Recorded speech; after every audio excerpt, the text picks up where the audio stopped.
غم میں کاش ہفتہ رہے ہر گھڑی گرفتار، تیرے غم میں کاش ہفتہ رہے ہر گھڑی گرفتار، رہے ہر گھڑی گرفتار۔ غم مال سے بچانا، غم مال سے بچانا، غم مال سے بچانا، مدنی مدینے والے مدنی، مدینے والے مدنی، مدینے والے۔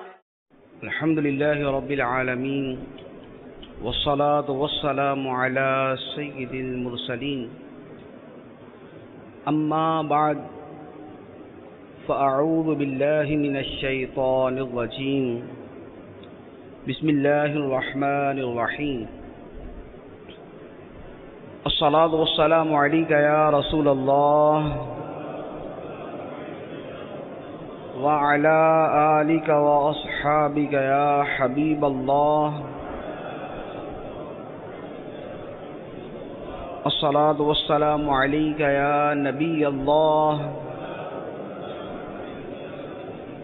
وعلى آلك وأصحابك يا نور الله۔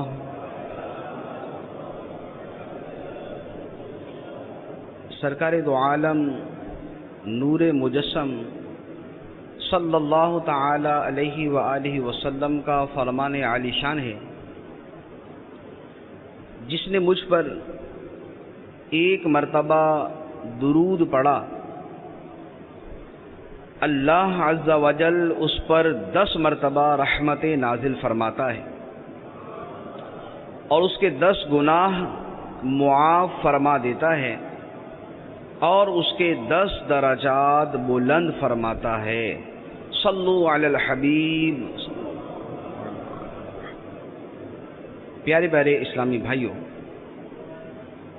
تجارت سے متعلقہ ہمارا موضوع جاری ہے۔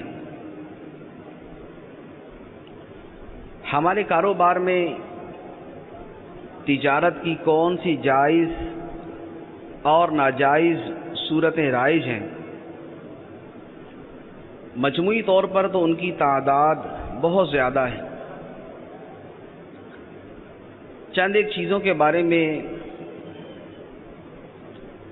ہماری گزشتہ کلاسز کے اندر اس کے بارے میں بیان ہوا کہ چند ایک وہ بنیادی چیزیں ہیں کہ جو کسی کاروبار کو ناجائز کرتی ہیں۔ اب آگے اس کی ڈیٹیل کیا ہے اور کن کن صورتوں میں ان غلطیوں کو اختیار کیا جاتا ہے، اسے اگر تھوڑی سی توجہ دیں تو ہم خود بھی سمجھ سکتے ہیں۔ جیسے مثال کے طور پہ کاروبار میں دھوکہ دینا حرام۔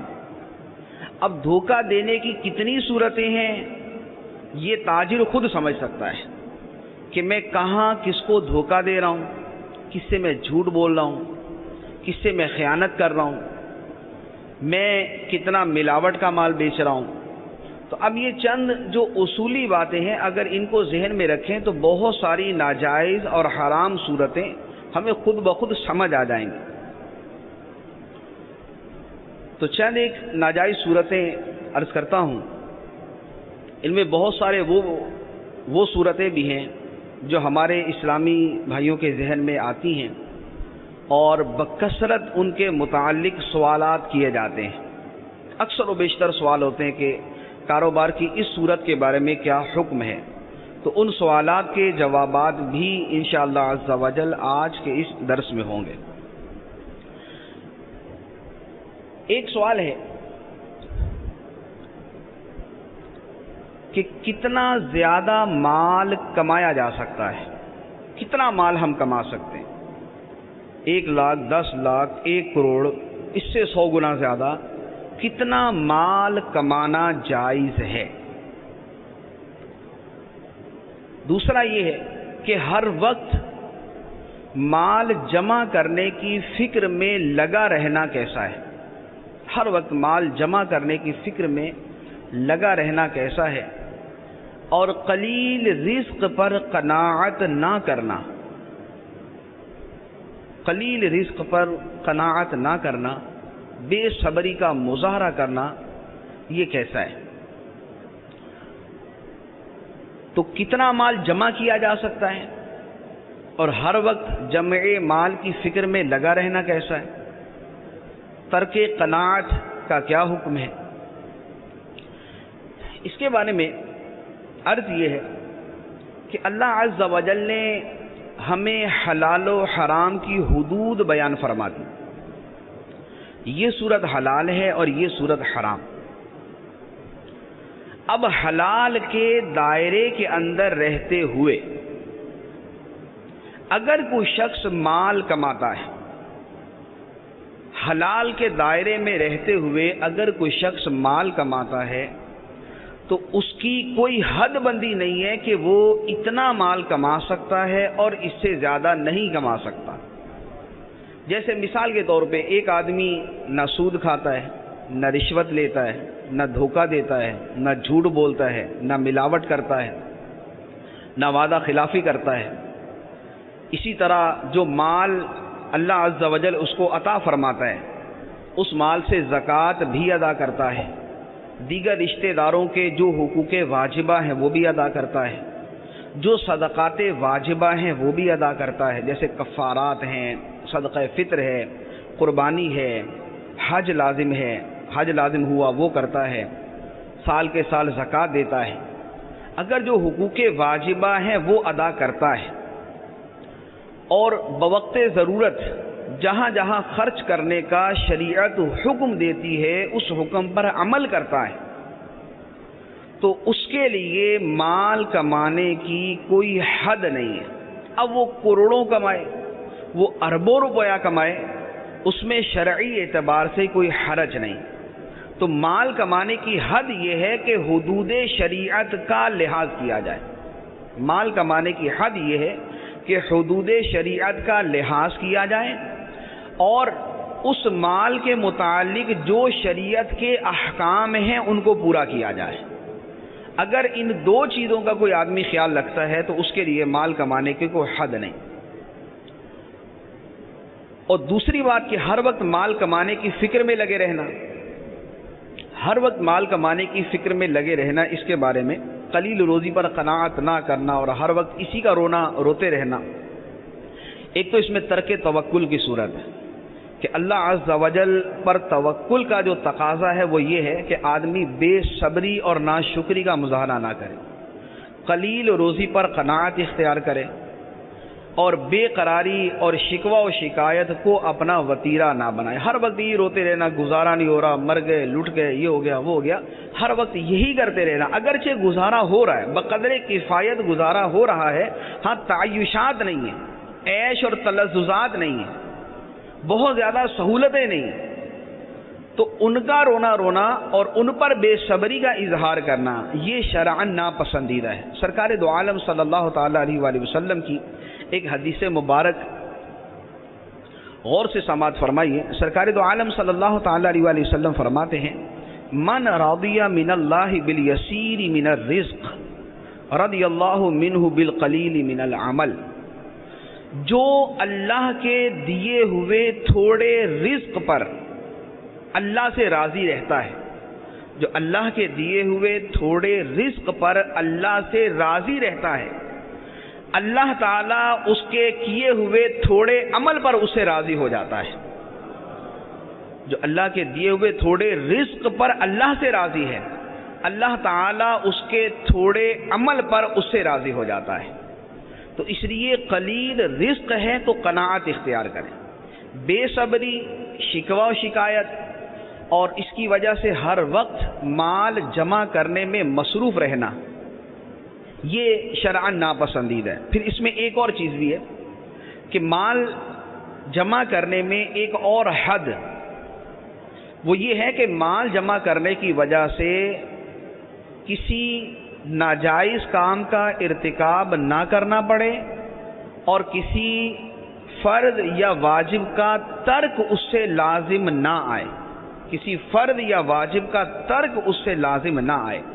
اگر کاروبار میں ایسی محویت ہے، کاروبار میں ایسا مصروف ہے، اس کی نماز چھوٹ جاتی ہے، جماعت واجب ہونے کی صورت میں اس کی جماعت نکل جاتی ہے، یا اس پر دیگر احکام شرع لازم ہوتے ہیں اور وہ اس سے چھوٹ رہے ہیں،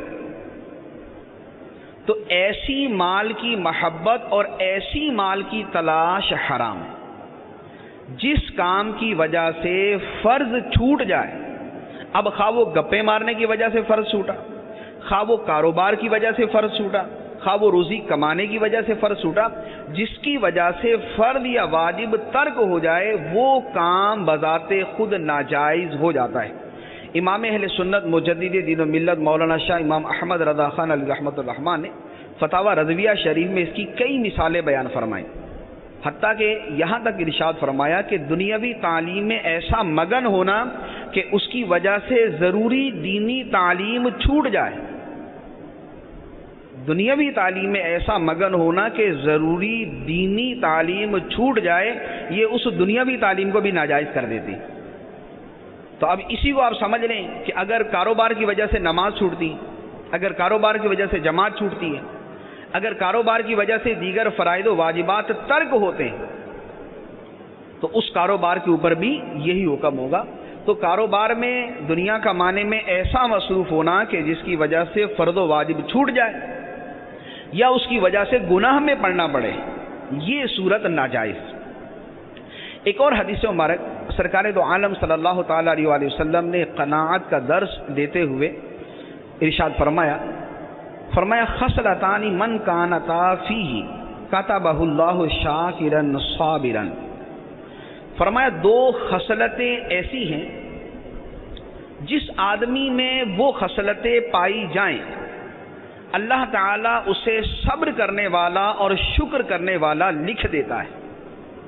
دو خصلتیں ایسی ہیں کہ جس شخص میں پائی جائیں اللہ تعالیٰ اسے صبر کرنے والا اور شکر کرنے والا لکھ دیتا ہے.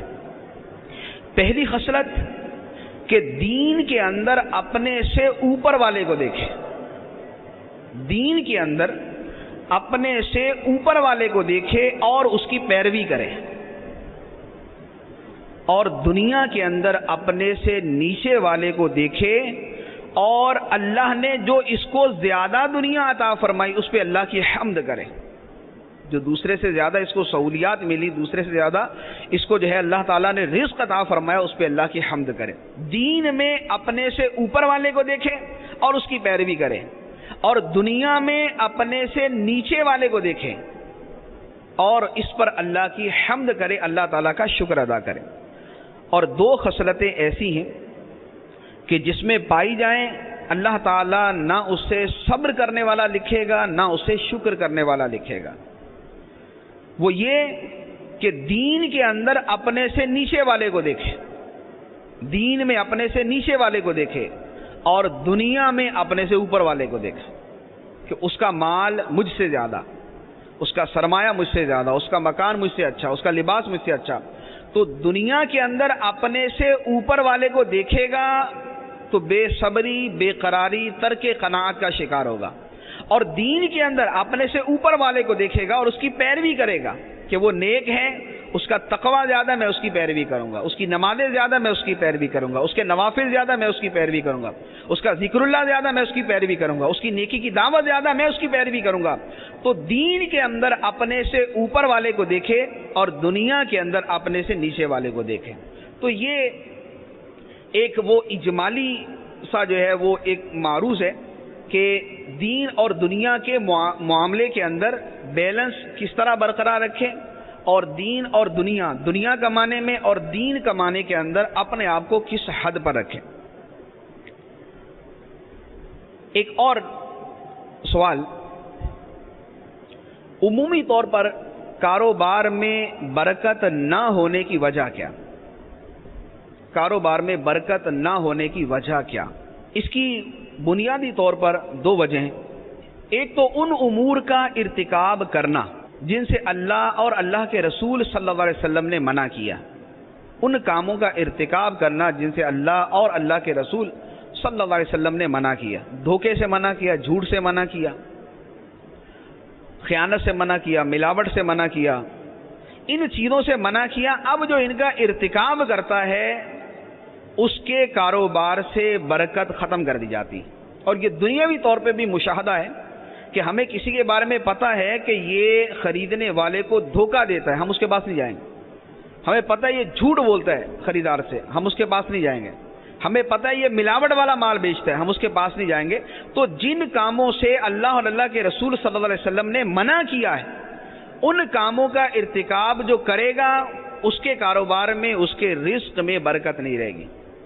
اور رزق میں برکت کی کمی کی دوسری وجہ سرکار دو عالم صلی اللہ تعالی علیہ وآلہ وسلم نے خود ارشاد فرمایا کہ تجارت میں قسمیں کھانے سے بچو، تجارت میں قسمیں کھانے سے بچو، اس لیے کہ قسمیں کھانا مال کو بکوا دیتا ہے مگر برکت کو مٹا دیتا ہے۔ قسمیں کھانا مال بکوا دیتا ہے اور برکت کو مٹا دیتا ہے۔ ایک اور تیسری وجہ جو خود قرآن پاک کے اندر مذکور ہے، اللہ عز و جل ارشاد فرماتا ہے یمحق اللہ الربا ویربی الصدقات، یمحق اللہ الربا، اللہ تعالی سود کو مٹاتا ہے اور صدقات کو بڑھاتا ہے، صدقے کو بڑھاتا ہے اور سود کو مٹاتا ہے۔ تو اب جس کاروبار میں سود ہے اور اللہ تعالیٰ نے سود کو مٹانا ہے، اس میں برکت نہیں ہو سکتی۔ جس کو اللہ تعالیٰ نے مٹانا ہے اس میں برکت نہیں ہو سکتی، اور جس کو اللہ نے بڑھانا ہے اس میں کمی نہیں ہو سکتی۔ تو اب جس کاروبار میں اللہ کی راہ میں خرچ کیا جاتا ہے، فرائض و واجبات کے علاوہ نفلی جگہوں پہ خرچ کیا جاتا ہے، صدقہ دیا جاتا ہے، غریبوں کا خیال، مسکینوں کا خیال، رشتہ داروں کا، ماں باپ کا، بہن بھائیوں کا، اور اس کے علاوہ دینی کاموں کے اندر خرچ کرنا، تو جس میں صدقہ دیا جاتا ہے اللہ تعالیٰ اس میں برکت پیدا فرماتا ہے۔ تو یہ وہ چند بنیادی امور ہیں جو رزق میں برکت اور بے برکتی سے متعلق۔ ایک اور اہم مسئلہ، اس کے بارے میں بھی بکثرت سوال کیا جاتا ہے کہ ہم کاروبار کرتے ہیں تو کاروبار میں نفع کمانے کی حد کیا ہے؟ ہم اپنا مال کتنے نفع پر بیچ سکتے ہیں؟ 10 روپے کا مال 12 میں، 15 میں، 20 میں، 100 میں، 1000 میں، کتنے میں بیچ سکتے ہیں؟ اس کے بارے میں حکم شرعی کیا ہے؟ 2 احادیث مبارکہ اپنے پیش نظر رکھیں، انشاءاللہ ہمیشہ جو ہے وہ کاروبار میں ہم نے کتنا نفع اٹھانا ہے ہمیں اس کا اندازہ رہے گا کہ ہمیں اتنا نفع اٹھانا ہے۔ بخاری شریف کی حدیث مبارک سرکار دو عالم صلی اللہ تعالی علیہ وآلہ وسلم نے ارشاد فرمایا کہ تم میں کوئی شخص اس وقت تک کامل مومن نہیں ہو سکتا جب تک اپنے بھائی کے لیے وہی پسند نہ کرے جو اپنے لیے پسند کرتا ہے، جب تک اپنے بھائی کے لیے وہی پسند نہ کرے جو اپنے لیے پسند کرتا ہے۔ اب آپ اس پہ غور فرما لیں کہ اگر ہم سے کوئی شخص سودا خریدنے آیا، اب ہم اس کو کتنا نفع رکھ کر بیچیں، اس میں یہ سمجھ لیں کہ اگر اس کی جگہ ہم کھڑے ہوتے تو ہمارا ذہن کیا ہوتا کہ ہمیں کتنا نفع کمانا چاہیے۔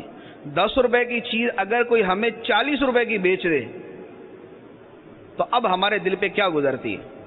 اور اگر ہمیں یہ ہے کہ 10 روپے کی چیز کو ہمیں 12 سے 15 روپے تک بیچ دے، یا اشیاء کی نوعیت کے اعتبار سے فرق ہے کہ 10 کی چیز 11 میں بھی بعض کہتے ہیں کہ مناسب ہے، کوئی چیز ہوتی ہے کہ 10 کی چیز 15 میں مل جائے تب بھی مناسب ہے، کوئی چیز ہے کہ 10 کی 20 میں مل جائے مناسب ہے، لیکن جو چیز 10 کی 11 میں ملنی چاہیے اگر وہی چیز 10 کی جگہ 20 میں ملے، 11 کی جگہ 20 میں ملے، تو اب اس کے بارے میں ہمارے ذہن میں کیسی آندیاں چلتی ہیں جب ہمیں پتہ چلے گا اتنی مہنگی چیز بیچ دی۔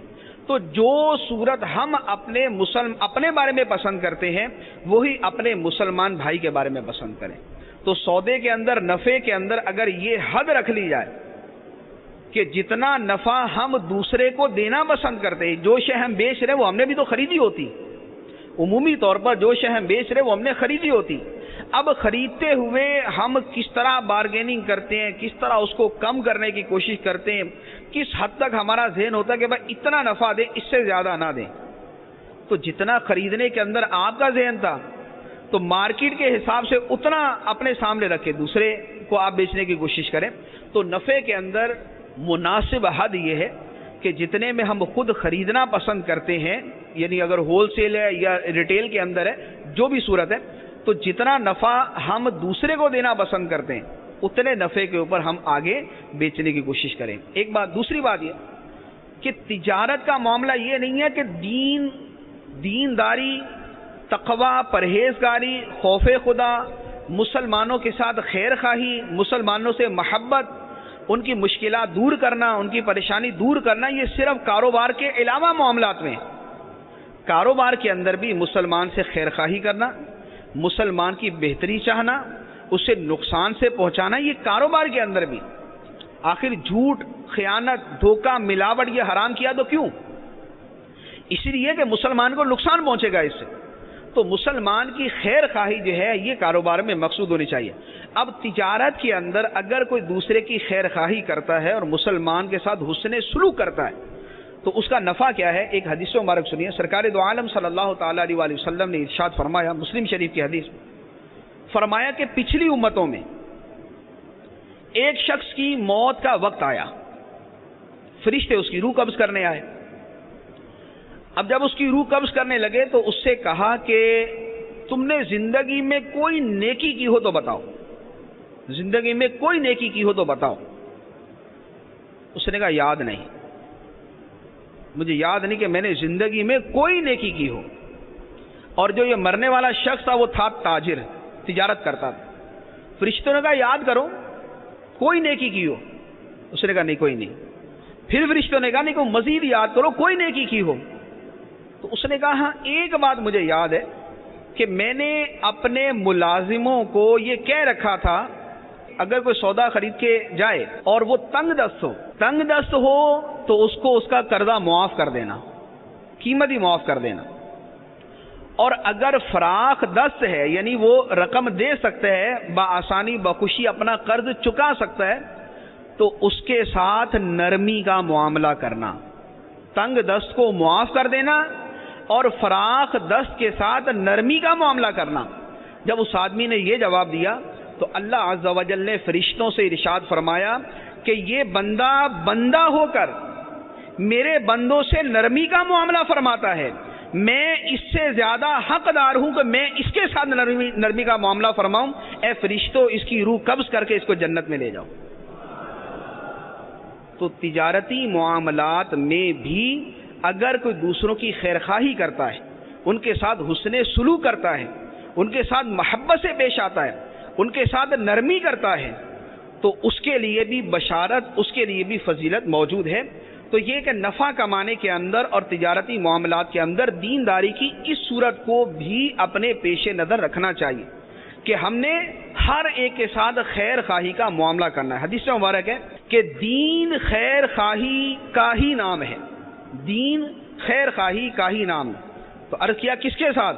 فرمایا اللہ کے ساتھ، اللہ کے رسول کے ساتھ، مسلمانوں کے حکمرانوں کے ساتھ اور تمام مسلمانوں کے ساتھ۔ تو تمام مسلمانوں کے ساتھ خیر خواہی کرنا یہ ہمارے دین کا حصہ ہے، یہ ہمارے دین کی اہم چیز ہے۔ تو تجارت کے اندر نفع کماتے ہوئے، بات چیت کرتے ہوئے، لین دین کرتے ہوئے، بارگیننگ کرتے ہوئے نرمی کا ہی معاملہ اختیار کرنا چاہیے۔ بعض کی عادت ہوتی ہے کہ اچھا کما رہے تو اس کو پرواہ نہیں ہوتی، لوگوں کو آنا ہی آنا اس کے بعد۔ جیسے مارکیٹ کے اندر ایک ہی آدمی ہے جو وہ چیز بیچتا ہے، اب اس کی اکڑ جو ہے وہ اتنی اوپر ہوتی ہے کہ وہ نیچے آنے کا نام ہی نہیں لیتی۔ گاہک سے سیدھے منہ بات کرنا اس کی عادت ہی نہیں، اس کو پتہ ہے میرے پاس آنا ہی آنا ہے، ضرورت ہے اس کی۔ تو اب وہ سودے کی اس سے بات کی، اس نے جیسے ہی کہا نا بھائی صاحب 2 روپے کم کر دے، بھائی چلو چلو نکلو یہاں سے۔ تو یہ سختی کرنا، یہ اکڑ پن بعض صورتوں میں تو تکبر کے اندر آئے گا، ویسے ہی حرام ہوگا۔ اور پھر کسی کی دل آزاری کرنا یہ دوسرا حرام ہوگا۔ اور بالفرض اگر ایسی شک ہے کہ نہ تکبر ہے نہ دل آزاری کی صورت ہے کہ سختی اتنی کیا کہ حد شرع کے اندر ہے، تب بھی نرمی کرنے کی فضیلت ہو گئی۔ تو جو نرمی، پیار اور محبت اور اخلاق کے ساتھ کیا جا سکتا ہے تو وہ سختی اور جو ہے وہ تکلیف دہ طرز عمل کے ساتھ کیوں کیا جائے؟ اللہ تعالیٰ نے جو برکت نرمی میں رکھی ہے وہ سختی کے اندر نہیں رکھی۔ جس شے میں نرمی آتی ہے اس کو مزین کر دیتی ہے، اور جس شے میں سختی آتی ہے اس کو عیب دار کر دیتی۔ تو تجارت کے اندر، نفع کے اندر، بارگیننگ کے اندر، بات چیت کرتے ہوئے، سودا خریدتے ہوئے، بیچتے ہوئے ایک اہم دینی عنصر یہ ہے کہ نرمی، مسامحت، محبت اور اخلاق کے ساتھ بات کی جائے۔ چند وہ تجارت کی صورتیں جو سرکار دو عالم صلی اللہ تعالی علیہ وآلہ وسلم کے زمانے میں رائج تھی، ہمارے زمانے میں ان میں اکثر صورتیں تو متروک ہو چکی ہیں، لیکن ان صورتوں میں جو مقصد تھا، سرکار علیہ الصلوۃ والسلام نے بعض تجارت کی صورتوں کو منع فرمایا کہ یہ کرنا منع ہے، یہ ناجائز۔ تو اب وہ بعینی ہی وہ صورت تو ہمارے ہاں بہت چیزیں نہیں پائی جاتی، لیکن ان صورتوں میں جو مقصد تھا وہ مقصد اب بھی پایا جاتا ہے۔ مثال کے طور پہ سرکار دو عالم صلی اللہ تعالی علیہ وسلم نے تجارت کی 2 صورتوں سے منع فرمایا. وہ 2 صورتیں کیا تھیں؟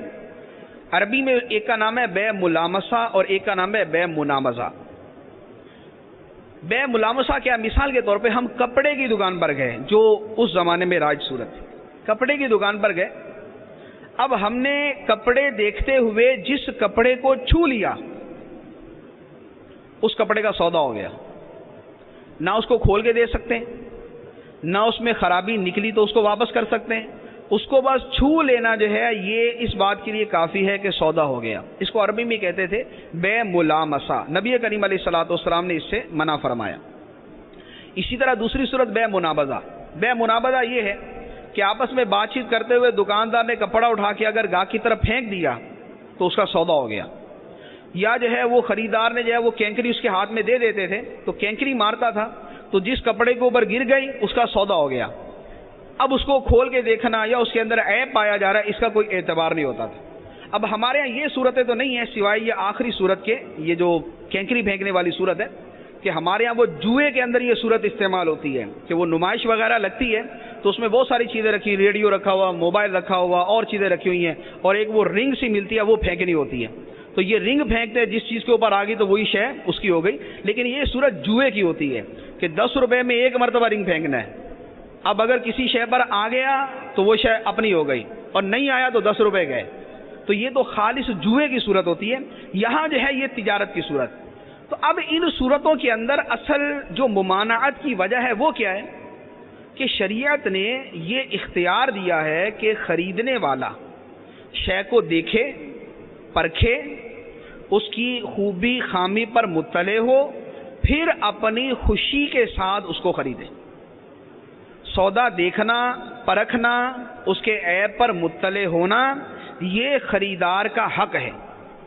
اب یہ کینکری پھینک دینے کی صورت میں، کپڑا چھو لینے کی صورت میں یا کپڑا پھینک دینے کی صورت میں یہ حق ختم ہو گیا.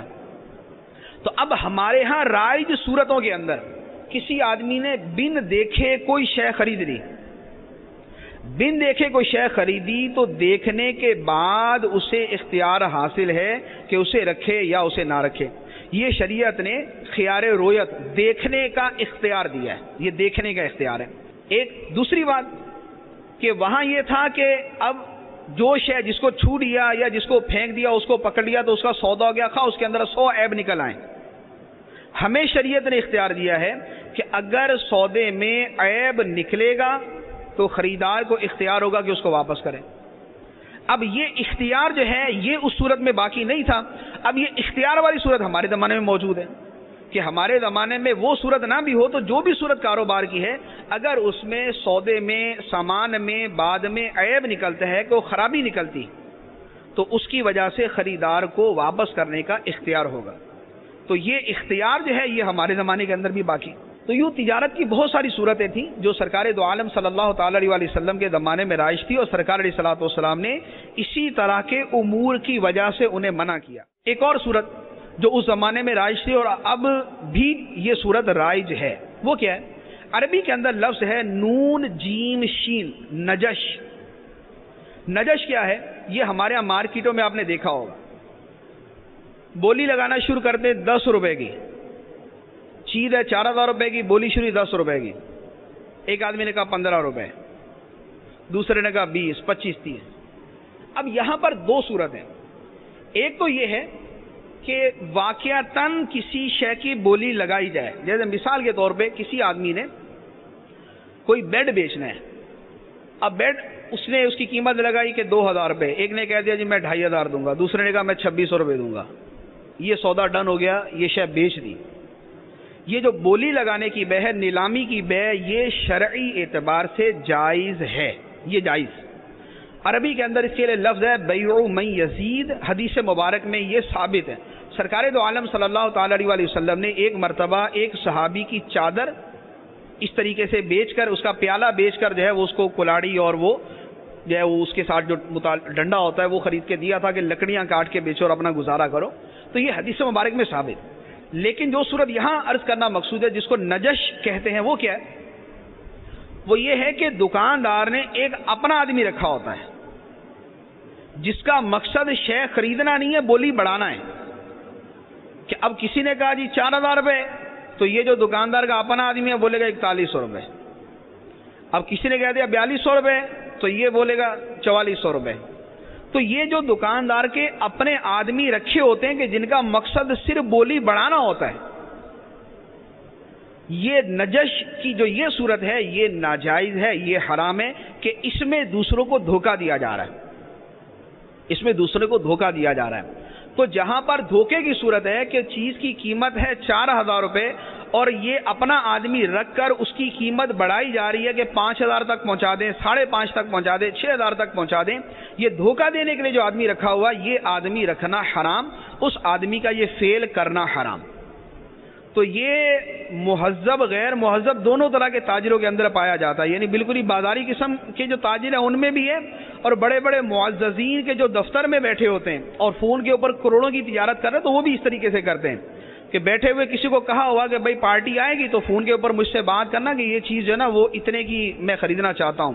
تو میں اس سے بات کروں گا نہیں بھائی پارٹی ایک بیٹھی ہوئی ہے تو میں اس سے بات چیت کر رہا ہوں تو میں ان سے بات کر لوں. اس کے بعد پھر بولتے دیکھیں بھائی صاحب دوسری پارٹی کا فون آ گیا، وہ تو 10 لاکھ میں لینے پہ راضی، آپ بتائیے.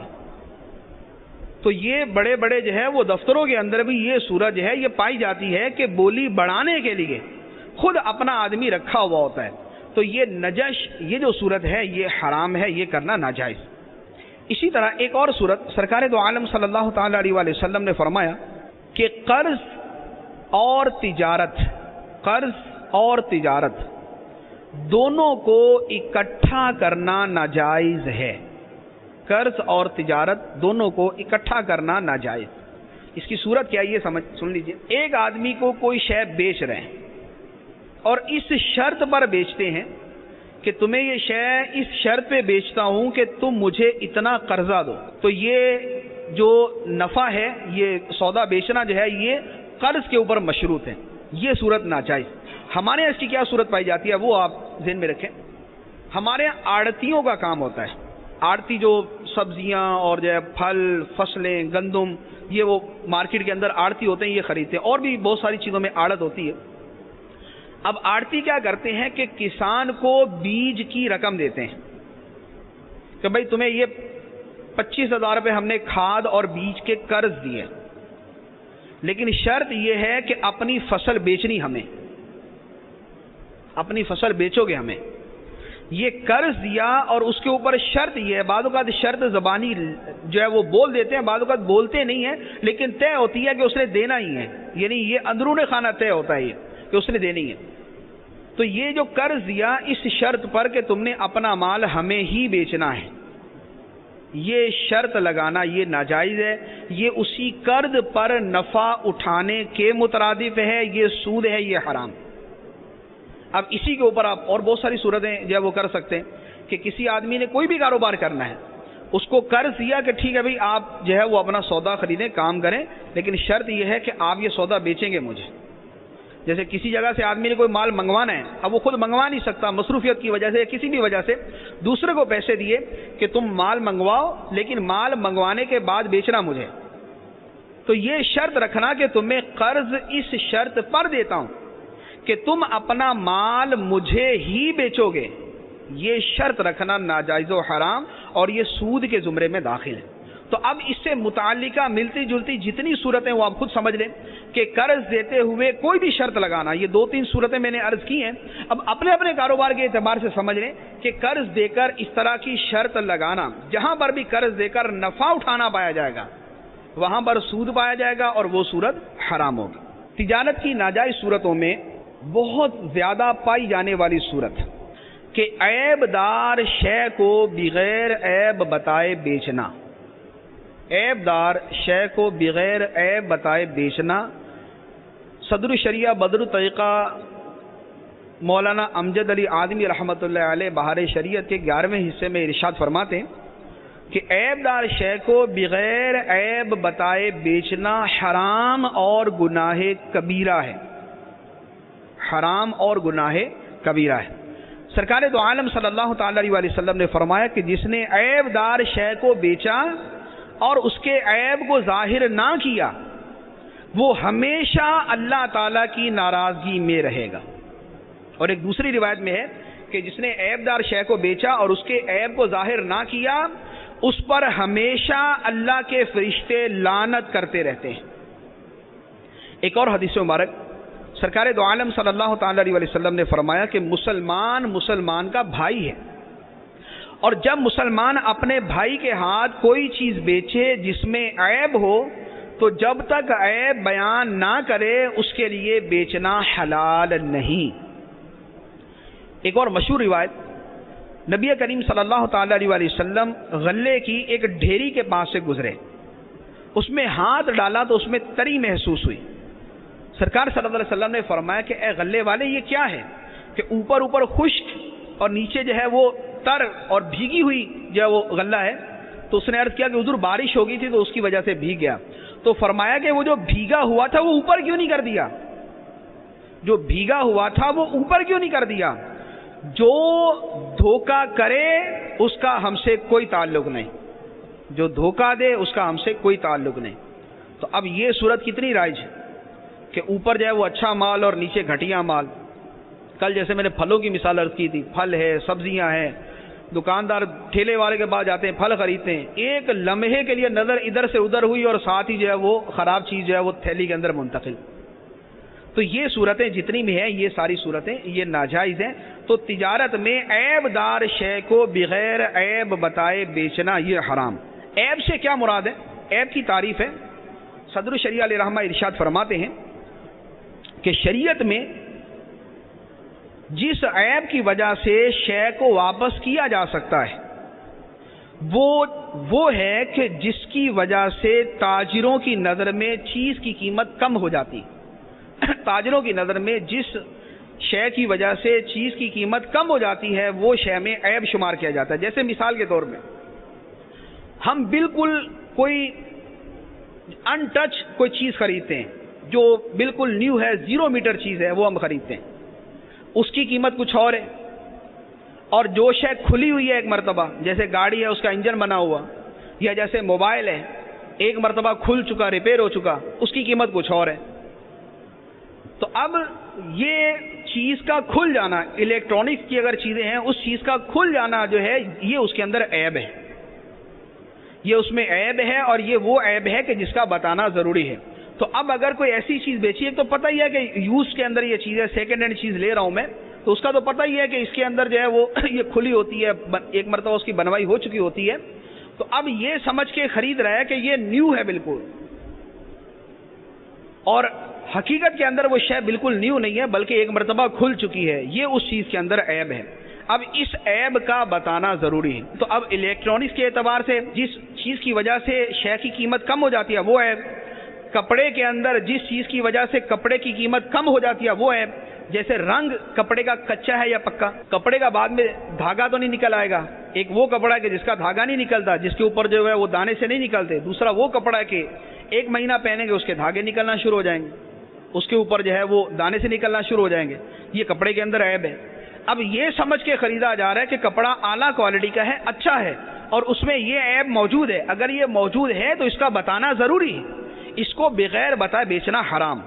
تو یہ 2-3 مثالیں عرض کی ہیں۔ تو اب ہر شخص اپنے کاروبار کے اعتبار سے سمجھ سکتا ہے کہ کون سی شے ہے کہ جس کی وجہ سے چیز کی قیمت کم ہو جاتی، جس شے کی وجہ سے چیز کی قیمت کم ہو جائے وہ عیب، اس کا بتانا ضروری، اور بغیر بتائے بیچنا حرام اور گناہ کبیرہ۔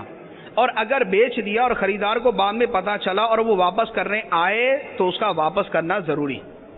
یہ اس سے متعلقہ چند احکام۔ ہاں، اس میں ایک چیز جو ہے وہ عرض کر دوں کہ ہر چیز کے اندر واپس کرنا ہی جو ہے وہ نہیں ہوتا کہ عیب دار شے کو واپس ہی کیا جائے، اس کے اندر بھی کچھ حد بندی ہوتی ہے۔ تو اس کی تفصیل بہت زیادہ ہے کہ بعض عیوب ایسے ہیں کہ جس کی وجہ سے اگر واپس کرے تو اس کا لینا واجب ہے، بعض صورتیں ایسی بھی ہوتی ہیں کہ جس میں یہ گنجائش ہوتی ہے کہ اس میں جو ہے اس شے کو واپس نہیں کیا جائے گا، ہاں عیب کی وجہ سے اس شے کی قیمت جتنی کم ہو گئی وہ قیمت وصول کی جائے گی۔ مثال کے طور پہ اب جو چیز ہم نے خریدی ہے وہ ہے 100 روپے کی، بعد میں ایسا عیب نکلا کہ اس عیب کی وجہ سے واپس نہیں کر سکتا، ہاں اپنی زائد قیمت واپس لے سکتا ہے، اور عیب دار شے ہے 40 روپے کی، تو اب ہم شے واپس نہیں کریں گے، بلکہ جو 60 روپے ہم نے زیادہ دیے وہ 60 روپے اس سے وصول کریں گے. یہ صورتیں بھی ہوتی ہیں. تو اس کی بہت زیادہ تفصیل ہے، بہار شریعت سے جو ہے اس کا مطالعہ کر لیں، اور یا پھر یہ ہے کہ دارالفتہ سے رابطہ کر کے اس کے متعلق پوچھ لیں. تو عیب دار شے کا بیچنا یہ شرعاً حرام. ایک اور چیز جو ہماری مارکیٹوں میں بہت زیادہ رائج ہے، قسطوں پر کاروبار کرنا. قسطوں پر کاروبار کا کیا حکم ہے؟ قسطوں پر کاروبار کی عمومی صورت تو یہی ہے کہ آپ نقد خریدیں تو وہ شے سستی ہے، اور اگر آپ قسطوں پر خریدیں گے وہ شے مہنگی ہو جائے گی. 4000 والی شے جو ہے وہ 5000 کی ہو جائے گی. اس میں یہ ہے کہ اگر دکاندار سے بات ہوئی، اس نے کہا جی آپ نقد خرید لیں تو 4000 روپے کی، اور آپ قسطوں پہ خرید لیں تو 5000 روپے کی، اور قسطیں جو ہے وہ اس طرح ادا کی جائیں گی. ہم نے اسے طے کر لیا کہ ہم نقد خریدیں گے، ایک صورت طے کر دی کہ ہم نقد خریدیں گے، یہ صورت جائز. ہم نے طے کر لیا کہ ہم قسطوں پر خریدیں گے، لہذا یہ 5000 کی ہم نے خریدی، یہ صورت بھی جائز. اب یہ صورت کہ ہم نے شے اٹھا لی اس سے، جیسے واشنگ مشین ہے ہم نے اس سے لے لی. اب واشنگ مشین لے لی اور اسے یہ نہیں طے کیا کہ ہم آپ سے نقد لے رہے ہیں یا ہم آپ سے قسطوں پر لے رہے ہیں. کہہ رہے کہ بھائی میں گھر لے کے جاتا ہوں، گھر والوں سے مشورہ کروں گا، میں نے خرید لیا آپ سے، لیکن مشورہ کروں گا، اگر گھر والوں کا ارادہ ہوا تو ابھی کیش لا کے دے دیتا ہوں، اور اگر کیش ابھی نہ دے سکا تو پھر قسطوں پہ ہو جائے گی. تو نقد اور ادھار طے نہیں کیا کہ نقد خرید رہا ہے یا ادھار خرید رہا ہے، یہ صورت ناجائز. یعنی قسطوں پر کاروبار میں یہ ضروری ہے کہ وہیں بیٹھے بیٹھے یہ طے ہو جائے کہ یہ خریدنے والا نقد خرید رہا ہے ابھی کیش لا کے دے دے گا، یا یہ خریدنے والا ادھار خرید رہا ہے اور قسطوں میں ادائیگی کرے گا. تو اگر نقد اور ادھار دونوں میں کسی صورت کو طے نہ کیا تو یہ صورت ناجائز، اور ایک صورت کو متعین کر دیا کہ میں یوں خرید رہا ہوں تو پھر یہ صورت جائز.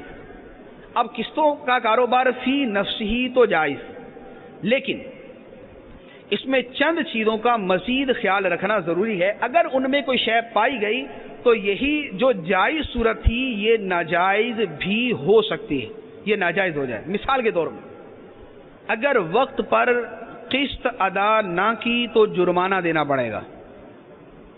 1 مہینے قسط ادا نہ کی تو 5000 کی جگہ 5100 روپیہ دینا پڑے گا. جرمانے کی شرط لگائی تو یہی قسطوں والا کاروبار ناجائز ہو گیا. ایک دوسری صورت یہ کہیں پائی جاتی ہے کہیں نہیں پائی جاتی. عرض کرتا ہوں کہ مثال کے طور پہ طے یہ ہوا کہ 1 سال کے اندر قسطیں ادا کی جائیں گی. اب خریدار نے کہا کہ بھائی میں 8ویں مہینے، اس نے کہا یہ پوری کی پوری رقم میں آپ کو دے رہا ہوں، 8ویں مہینے پوری رقم اس نے واپس کر دی. اب قسطوں کا کاروبار کرنے والوں کا ایک اپنا حساب کتاب ہوتا ہے، انہوں نے نفع کا اپنا ایک ریشو رکھا ہوتا ہے، اس کے مطابق کرنا ہوتا ہے.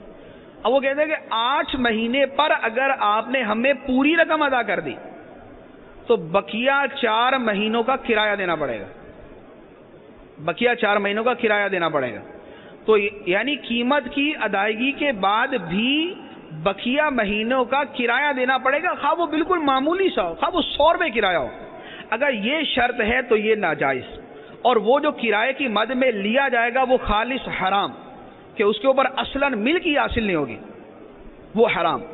تو یہ شرط لگائی کہ اگر قسطیں آپ نے پہلے ادا کر دی تو جتنا ہمارا ایگریمنٹ ہوا، جتنے عرصے کا ایگریمنٹ ہوا ہے، اس کے بعد والے مہینوں کی مدت کا آپ کو کرایہ دینا پڑے گا. یہ صورت حرام، یہ ناجائز، یہ شرط لگانا ناجائز.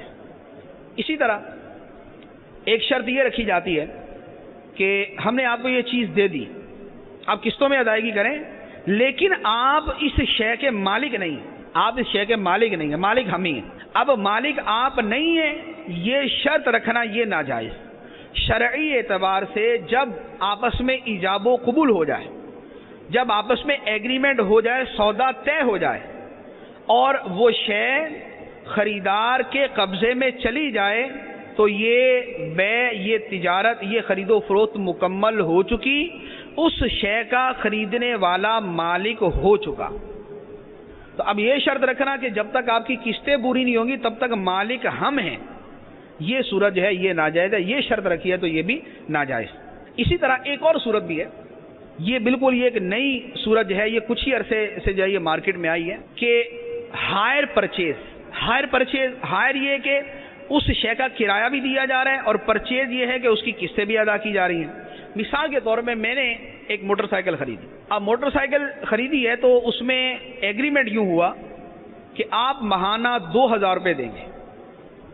1000 روپیہ موٹر سائیکل کی قیمت کی مد میں اور 1000 روپیہ اس بائک کے کرائے کی مد میں.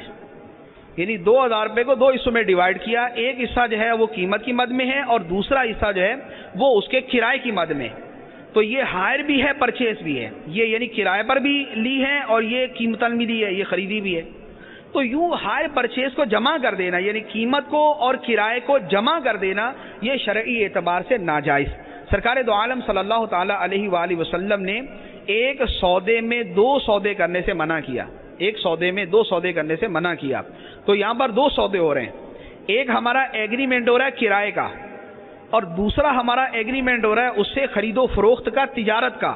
تو یوں 2 سودوں کو جمع کرنا یہ شرعی اعتبار سے ناجائز. تو یہ بھی جو ہے یہ قسطوں کے کاروبار کے اندر ہی کی ایک صورت ہے. تو یوں ہائر پرچیز کی صورت جو ہے یہ بھی شرعی اعتبار سے ناجائز. ایک اور مسئلہ یہ بھی بکثرت جو ہے یہ پوچھا جاتا ہے کہ کافروں کے ساتھ تجارت کرنا کیسا, کسی کافر سے خریدنا, کسی کافر کو بیچنا, یہ کیسا. کافروں سے خرید و فروخت میں شرعاً کوئی حرج نہیں ہے. کافروں سے خرید و فروخت میں شرعاً کوئی حرج نہیں ہے. بیرون ملک کا جتنا کاروبار ہے, امپورٹ ایکسپورٹ کا بہت بڑا حصہ جو ہے وہ کافروں کے ساتھ ہی ہوتا ہے. اگر جو ہے وہ کافر ممالک کے اندر ہم سامان بھیج رہے تو انہی کو جو ہے وہ چیز جا رہی ہے. اسی طرح صحابہ کرام بیرون ملک تجارت کرتے تھے. امپورٹ ایکسپورٹ کا کاروبار صحابہ کرام بھی کیا کرتے تھے کہ ان کے جو ہے وہ تجارتی قافلے جو ہے وہ رواں دواں ہوتے تھے. سیدنا عثمان غنی رضی اللہ تعالیٰ عنہ کے کئی قافلے جو انہوں نے پورے کا پورا قافلہ ہی اللہ کی راہ میں صدقہ کر دیا. تو اس طرح کے واقعات موجود ہیں. سیدنا عبد الرحمن بن عوف رضی اللہ تعالیٰ عنہ کے ایسے واقعات. تو بیرون ملک جو ان کے تجارتی قافلے جاتے تھے تو بیرون ملک کیا تھا, کافر ہی ہوتے تھے اس زمانے میں. پھر اسی طرح تاجروں کے لیے اسی صورت کے اندر ایک بہت بڑی جو ہے وہ چیز جو ہمارے ہاں آج کل نہیں پائی جاتی اور کاش کے پائی جائے. اگر آپ کچھ تاریخ کا مطالعہ کریں, خواہ جو ہے وہ پاکستان کی جو تاریخ ہے اسی کا مطالعہ کریں. پاکستان ہے, اسی طرح یہ Malaysia, Indonesia, Finland, Philippines, یہاں پر یہ ملائیشیا, انڈونیشیا, یہ اتنی کثرت کے ساتھ وہاں پر مسلمانوں کی آبادی ہے کہ ہمارے پاکستان میں بھی اس طرح کثرت کے ساتھ نہیں ہے. یعنی ہمارے ہاں جیسے ہندو, عیسائی اور دوسرے لوگ ہیں, ملائیشیا وغیرہ کے اندر جو مسلمانوں کا تناسب ہے وہ بہت زیادہ ہے. یہ ملائیشیا, انڈونیشیا, فلپائن, اسی طرح ابتدان جو ہے یہ ہندوستان کے علاقوں کے اندر اسلام کیسے پھیلا. وہاں پر اسلام پھیلنے کا ذریعہ تاجر حضرات تھے. دنیا کے اندر اسلام پھیلنے کا بہت بڑا ذریعہ تاجر حضرات. ملائیشیا کے اوپر مسلمانوں نے فوج کشی نہیں کی تھی, اس پہ فوجوں نے حملہ نہیں کیا تھا. اسی طرح انڈونیشیا کے اوپر اسلامی لشکروں نے حملہ نہیں کیا تھا. یہاں ہندوستان پر محمد بن قاسم کے حملہ کرنے سے پہلے ہی ایک تعداد مسلمان تھی. محمد بن قاسم نے حملہ کیوں کیا تھا؟ اسی لیے نا کہ مسلمان تاجر یہاں پر تجارت کرنے آئے تھے. وہ تجارت کرنے آئے, ان میں جو ہے وہ بعضوں کو قید کر لیا گیا. تو ان میں سے ایک عورت نے جو ہے وہ خط لکھا, پھر وہاں سے فوجیں آئیں. تو مسلمان تاجر پہلے آئے, انہوں نے آ کر اسلام کی تبلیغ کی, یہاں پر کچھ لوگوں کو مسلمان کیا. اور وہ علاقے کے جہاں پر کبھی بھی مسلمان فوج نہ گئی اور وہ پورے کے پورے علاقے مسلمان ہیں. اب یہ فلپائن ہے, فلپائن جو ہے وہ ابھی تو جو ہے وہ کافروں کا ملک ہے, لیکن اس میں اتنی بڑی تعداد مسلمانوں کی ہے, لاکھوں کی تعداد میں مسلمان ہیں. تو وہاں پر مسلمان کیسے ہوئے؟ ہمارے تاجر اسلامی بھائی وہاں پر گئے. ملائیشیا کے اندر ہمارے تاجر اسلامی بھائی گئے, انڈونیشیا کے اندر مسلمان تاجر گئے, اور انہوں نے وہاں پر جا کر تجارت بھی کی اور اسلام بھی پھیلایا. تو جو بیرون ملک کافروں کے ساتھ تجارت کرنے والے ہیں, کاش کہ وہ ہمارے ان صحابہ کرام, ان تابعین, ان بزرگان دین اور ان مسلمان تاجروں کی نقل کریں کہ بیرون ملک جاتے ہیں, کافروں کے ساتھ تجارت کرتے ہیں, لیکن ان کی تجارت ہی اسلام پھیلنے کا ذریعہ بن گئی. ان کی تجارت ہی ملکوں کے ملک مسلمان کرنے کا ذریعہ بن گئی. تو ہمارے جتنے تاجر بھائی بیرون ملک کے ساتھ تجارت کرتے ہیں, خواہ وہ نیٹ کے اوپر کرتے ہیں یا فون پر کرتے ہیں یا ان کا اپنا وہاں پر آنا جانا ہوتا ہے, تو اپنی نظر کے اندر اپنے اسلاف کا وہ طرز عمل رکھیں کہ ہم نے تجارت بھی کرنی ہے اور تجارت سے زیادہ اسلام کا کام کرنا ہے. ہم نے تجارت کا کام کرنا اور تجارت سے زیادہ اسلام کا کام کرنا. الحمدللہ اس سنت پر صحابہ کی، تابعین کی اور ان عظیم مسلمان تاجروں کی سنت پر دعوت اسلامی عمل کرنا. ہمارے تاجر اسلامی بھائی دوسرے ملکوں میں جاتے ہیں، اپنی تجارت بھی کرتے ہیں، دعوت اسلامی کا مدنی کام بھی کرتے ہیں. تو کاش کہ ہمارے سب مسلمان تاجر بھائیوں کا ذہن بنے کہ ہم بیرون ملک میں جائیں تو اپنے کاروبار کرنے کے ساتھ ہم اسلام کا کام بھی کریں، ہم دین کا کام بھی کریں، ہم اپنے مسلک کا کام بھی کریں، ہم اسلام کے لیے بھی ہم جو ہے وہ اپنا کچھ وقت نکالیں. تو الحمدللہ ہمارے پاس تو دعوت اسلامی کا پلیٹ فارم موجود. آپ کا کسی بھی ملک کے اندر اگر تجارت کا کام ہے تو آپ کو کوئی مشکل نہیں ہے کہ آپ جو ہے وہ مدنی مرکز میں رابطہ کر کے پوچھ لیں کہ وہاں پر دعوت اسلامی کا اجتماع کہاں ہوتا ہے. الحمدللہ تقریباً جو ہے جن ملکوں میں ہمارے تاجر بھائی جاتے ہیں وہاں پر دعوت اسلامی کا اجتماع ہوتا ہی ہے، وہاں پر دعوت اسلامی کے ذمہ داران موجود ہی ہوتے ہیں. تو وہاں پر جا کر ان سے رابطہ کریں. اور بالفرض رابطے کی کوئی صورت نہیں ہے تو دین کا کام کرنا، دین کا پیغام پھیلانا تو ہر ایک کی ذمہ داری ہے. ہر مسلمان ہی مبلغ، ہر مسلمان کو ہی دین کا پیغام پہنچانا چاہیے. تو بہر صورت تجارت کے ساتھ اپنی آخرت کی تجارت بھی جاری رکھنی چاہیے. تو خیر عرض کر رہا تھا کہ کافروں کے ساتھ تجارت کرنا کیسا؟ تو اس کا جواب یہ تھا کہ کافروں کے ساتھ تجارت کرنے میں کوئی حرج نہیں ہے. ہاں اس میں یہ ہے کہ وہاں پر شرعی حدود کا لحاظ رکھنا ضروری. شرعی حدود وہ یہ ہے کہ دھوکہ، خیانت وغیرہ وہ معاملہ جو ہر جگہ ہی مسلمان کے لیے منع ہے، ان سے بچنا ایک. دوسرا یہ ہے کہ کافروں کے ساتھ تجارت کے اندر ایسا نہ ہو کہ ان کے ساتھ جو ہے وہ دوستی کی پینگے جو ہے وہ آدمی چڑھا رہا ہو، کہ ان کے ساتھ ایسا تعلق، دوسروں ان کے ساتھ تجارت کرنا جائز ہے لیکن ایسے گہرے تعلق ہے جس کی وجہ سے مداہنت پیدا ہو، جس کی وجہ سے معاذ اللہ اس کے مذہب کی طرف رغبت پیدا ہو، جس کی وجہ سے کفر کے بارے میں دل میں نفرت میں کمی پیدا ہو، یہ صورت منع ہے. اس صورت کی اجازت نہیں ہے. تو تجارت کریں لیکن اپنے مذہب پہ، اپنے دین پہ ڈٹ کے، اپنے مذہب پہ جم کے، اپنی مذہب کی محبت کو اپنے دل میں مزید پروان چڑھاتے ہوئے یوں تجارت کریں تو اس میں کوئی حرج نہیں. بلکہ اگر اسے تبلیغ اسلام کا ذریعہ بنائیں، اگر آپ تجارت میں یہ نیت کریں کہ میں بیرون ملک کافروں سے اس لیے تجارت کر رہا ہوں کہ میرے لیے اسلام کا پیغام پہنچانا آسان ہو جائے گا، تو اس حسن نیت کے ساتھ تو ہماری تجارت عبادت بن جائے گی، ہماری تجارت ہمارے لیے ثواب کا کام بن جائے گی، ہماری تجارت جو ہے وہ ہماری آخرت کی تجارت میں تبدیل ہو جائے گی. تو دنیا کا نفع بھی ہو جائے گا اور آخرت کا نفع بھی ہو جائے گا. تجارت کی صورتوں میں امپورٹ ایکسپورٹ کی جو ہے وہ صورتیں جو ہے وہ چند ایک بیان ہوئی. اسی کے اندر ایک ناجائز صورت یہ بھی رائج ہے اور اس کا ناجائز ہونا بھی تقریباً سب پہ واضح ہے، لیکن بس وہ خام خائی کے وہ آنکھیں بند کر کے بلی سے چھپنے والی بات. ایکسپورٹ کرنے والوں کو حکومت کی طرف سے کچھ جو ہے فیسلٹیز دی جاتی ہیں، کچھ سہولیات دی جاتی ہیں کہ اس نے جو ہے وہ جتنے ٹیکس وغیرہ جو ہے وہ سیل ٹیکس اور اس طرح کے ٹیکس ادا کیے ہوتے ہیں، تو اگر وہ اپنے سارے بل وغیرہ جو ہے وہ حکومت کو اگر دکھاتا ہے تو حکومت جو ہے وہ اس کو ایک اچھا الاؤنس جو ہے وہ دیتی ہے، اس کو اچھی رقم جو ہے وہ بطور انعام کے یا وہ بطور الاؤنس کے اس کو دی جاتی ہے. جیسے مثال کے طور پہ کسی نے جو ہے وہ 10 لاکھ روپے کی ٹریڈنگ کی ہے تو حکومت اس کی فیصد ایک اس نے بنائی ہوتی ہے تو اس کے اعتبار سے اس کو نفع دیتی ہے. اب ہوتا کیا ہے کہ بعض اوقات تو یہ کیا جاتا ہے کہ ایک آدمی نے تجارت کی نہیں ہے اور جعلی بل بنوا لی ہے، ایکسپورٹ کے جعلی اس نے بل بنوا لی ہے.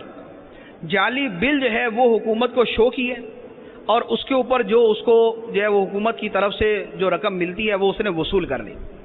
یہ تو سیدھا جھوٹ بول کے دھوکہ دے کے رقم کمانے والی بات، یہ صاف حرام.